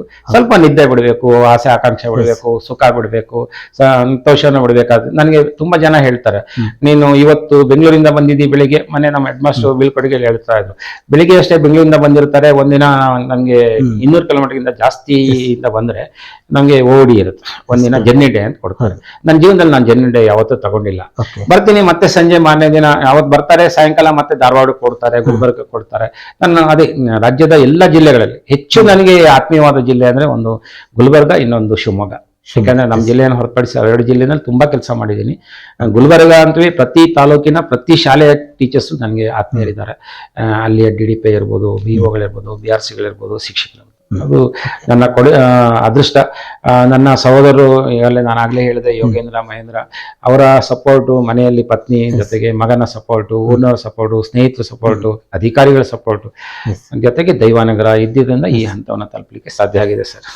ಸರ್, ಇದುವರೆಗೂ ಈ ಒಂದು ಸಂದರ್ಶನದಲ್ಲಿ ಭಾಗವಹಿಸಿ ಬಾಲ್ಯದ ಜೀವನದ ವಿಚಾರ ಆಗಿರ್ಬೋದು, ಪ್ರಾಥಮಿಕ ಹಾಗೂ ಪ್ರೌಢಶಾಲೆಯನ್ನ ಬಾಳೆಹೊನ್ನೂರಿನಲ್ಲಿ ಓದಿದ ವಿಚಾರ ಆಗಿರ್ಬೋದು, ಆ ಬಡತನದಲ್ಲಿಯೂ ಕೂಡ ಶಿಕ್ಷಣದ ಬಗ್ಗೆ ನಿಮಗಿದಂತ ಆಸಕ್ತಿ ಆಗಿರ್ಬೋದು, ನಂತರ ನೀವು ಶೃಂಗೇರಿಯ JCBM ಕಾಲೇಜ್ನಲ್ಲಿ ಫಸ್ಟ್ PUC ಓದಿದ ವಿಚಾರ, ನಂತರ ಮೆಡಿಕಲ್ ನಲ್ಲಿ ಕೆಲಸ ಮಾಡಿ ಅದಾದ ನಂತರ ನೀವು ಏನು TCHಗೆ ಸೇರಿದ ವಿಚಾರ ಆಗಿರ್ಬೋದು, TCH ನಂತರ ನೀವೇನು ಶಿವಮೊಗ್ಗದಲ್ಲಿ ರಾಮಕೃಷ್ಣ ಶಾಲೆಯಲ್ಲಿ ನೀವು ಶಿಕ್ಷಕರಾಗಿ ವೃತ್ತಿ ಜೀವನವನ್ನು ಪ್ರಾರಂಭ ಮಾಡಿದಾಗಿರ್ಬೋದು, ಅದಾದ ನಂತರ ಚಿತ್ರದುರ್ಗ ಜಿಲ್ಲೆಯ ಚಳ್ಳಕೆರೆ ತಾಲೂಕಿನಲ್ಲಿ ಅಲ್ಲಿ ನೀವು ಸರ್ಕಾರಿ ಶಿಕ್ಷಕ ವೃತ್ತಿ ಜೀವನವನ್ನು ಆರಂಭ ಮಾಡಿ ಅಲ್ಲಿ 3 ವರ್ಷಗಳ ಕಾಲ ಸೇವೆ ಸಲ್ಲಿಸಿದ ವಿಚಾರ. ನಂತರ ಕೊಪ್ಪದ ಗುಣವಂತೆ ಶಾಲೆಗೆ ಬಂದು ಅಲ್ಲಿ ಶಿಕ್ಷಕರಾಗಿ ಸೇವೆ ಸಲ್ಲಿಸಿದ್ದು, ಅದರ ಜೊತೆಲಿ ಶಿಕ್ಷಣದ ಜೊತೆಯಲ್ಲಿಯೇ ಏನು ರಾಜ್ಯದ ಸಂಪನ್ಮೂಲ ವ್ಯಕ್ತಿಯಾಗಿ, ಹಾಗೆ ಏನು ನಲಿಕಲಿ ಏನು ಪಠ್ಯಪುಸ್ತಕ ರಚನಾ ಸಮಿತಿಯ ಮುಖ್ಯಸ್ಥರಾಗಿ, ಪರಿಷ್ಕರಣಾ ಸಮಿತಿಯ ಸದಸ್ಯರಾಗಿ ಸೇವೆ ಸಲ್ಲಿಸಿರುವಂತದ್ದು. ಹಾಗೆಯೇ ಏನು ಲೋಕನಾಥ್ಪುರ ಶಾಲೆಯಲ್ಲಿ ಏನು ಹೈಸ್ಕೂಲ್ನ ಕನ್ನಡ ಮುಖ್ಯ ಶಿಕ್ಷಕರಾಗಿಯೂ ಕೂಡ ಸೇವೆಯನ್ನು ಸಲ್ಲಿಸಿದ ವಿಚಾರ. ಅಲ್ಲಿ 6 ವರ್ಷಗಳ ಕಾಲ ಸತತವಾಗಿ ಏನು 100% ರಿಸಲ್ಟ್ ಬಂದ ವಿಚಾರ. ಜೊತೆಗೆ ತಾಲೂಕಿಗೆ 2 ಬಾರಿ ಇಡೀ ಕನ್ನಡ ಮಾಧ್ಯಮದಲ್ಲಿ ಪ್ರಥಮ ಸ್ಥಾನವನ್ನು ಶಾಲೆ ಪಡೆದ ವಿಚಾರ ಆಗಿರ್ಬೋದು. ಹಾಗೆ ರಾಜ್ಯ ಮಟ್ಟದಲ್ಲಿ ನಿಮಗೆ ಬಂದಂತ ಪ್ರಶಸ್ತಿಗಳು, ಹಾಗೆ 85 ದೇಶಗಳಿಗೆ ನೀವೇನು ಕನ್ನಡ ಶಿಕ್ಷಕರಿಗೆ ಅಲ್ಲಿ ತರಬೇತಿ ನೀಡಿದ ವಿಚಾರಗಳಾಗಿರ್ಬೋದು. ರಾಜ್ಯದ 175ಕ್ಕೂ ಹೆಚ್ಚು 175 ತಾಲೂಕುಗಳಿಗೆ ನೀವು ಭೇಟಿ ನೀಡಿ ಅಲ್ಲಿನ ಒಂದು ಶಾಲೆಗಳಿಗೆ ವಿಸಿಟ್ ಮಾಡಿದ ವಿಚಾರ. BRP ಆಗಿ ನೀವು ಸೇವೆ ಸಲ್ಲಿಸಿದ ವಿಚಾರ. ನಿಮ್ಮ ಕುಟುಂಬ ಹಾಗೆ ನಿಮ್ಮ ಒಂದು ಸುದೀರ್ಘವಾದ 37 ವರ್ಷಗಳ ಕಾಲ ಶಿಕ್ಷಕರಾಗಿ, ಸರ್ಕಾರಿ ಶಾಲೆ ಶಿಕ್ಷಕರಾಗಿ ಸೇವೆ ಸಲ್ಲಿಸಿದ ಎಲ್ಲ ವಿಚಾರಗಳ ಕುರಿತಾಗಿ ಸುದೀರ್ಘವಾದ ಚರ್ಚೆಯಲ್ಲಿ ಭಾಗವಹಿಸಿದ್ದಕ್ಕಾಗಿ ನಮ್ಮ ಸೈರಿ ಸಮಾಚಾರ ತಂಡದ ವತಿಯಿಂದ ನಿಮಗೆ ಹೃತ್ಪೂರ್ವಕ ಧನ್ಯವಾದಗಳು. Thank you sir, thank you. ನೋಡಿದ್ರೆ ವೀಕ್ಷಕರೇ, ಇದು ನಲಿಕಲಿ ಬ್ರಹ್ಮ ಎಂದೇ ಖ್ಯಾತಿ ಪಡೆದಿರುವಂತಹ, ಇತ್ತೀಚೆಗಷ್ಟೇ 4 ದಿನಗಳ ಹಿಂದಷ್ಟೇ ಶಿಕ್ಷಣ ವೃತ್ತಿಯಿಂದ ನಿವೃತ್ತಿಯನ್ನು ಪಡೆದಿರುವಂತಹ ಶ್ರೀಯುತ RD ರವೀಂದ್ರ ಅವರ ಜೊತೆಗೆ ವಿಶೇಷ ಸಂದರ್ಶನ. ಮುಂದಿನ ವಾರ ಇನ್ನೊಬ್ಬ ವಿಶೇಷ ಅತಿಥಿಯ ಜೊತೆ ನಿಮ್ಮ ಮುಂದೆ ಬರ್ತೀನಿ. ನಮಸ್ಕಾರ.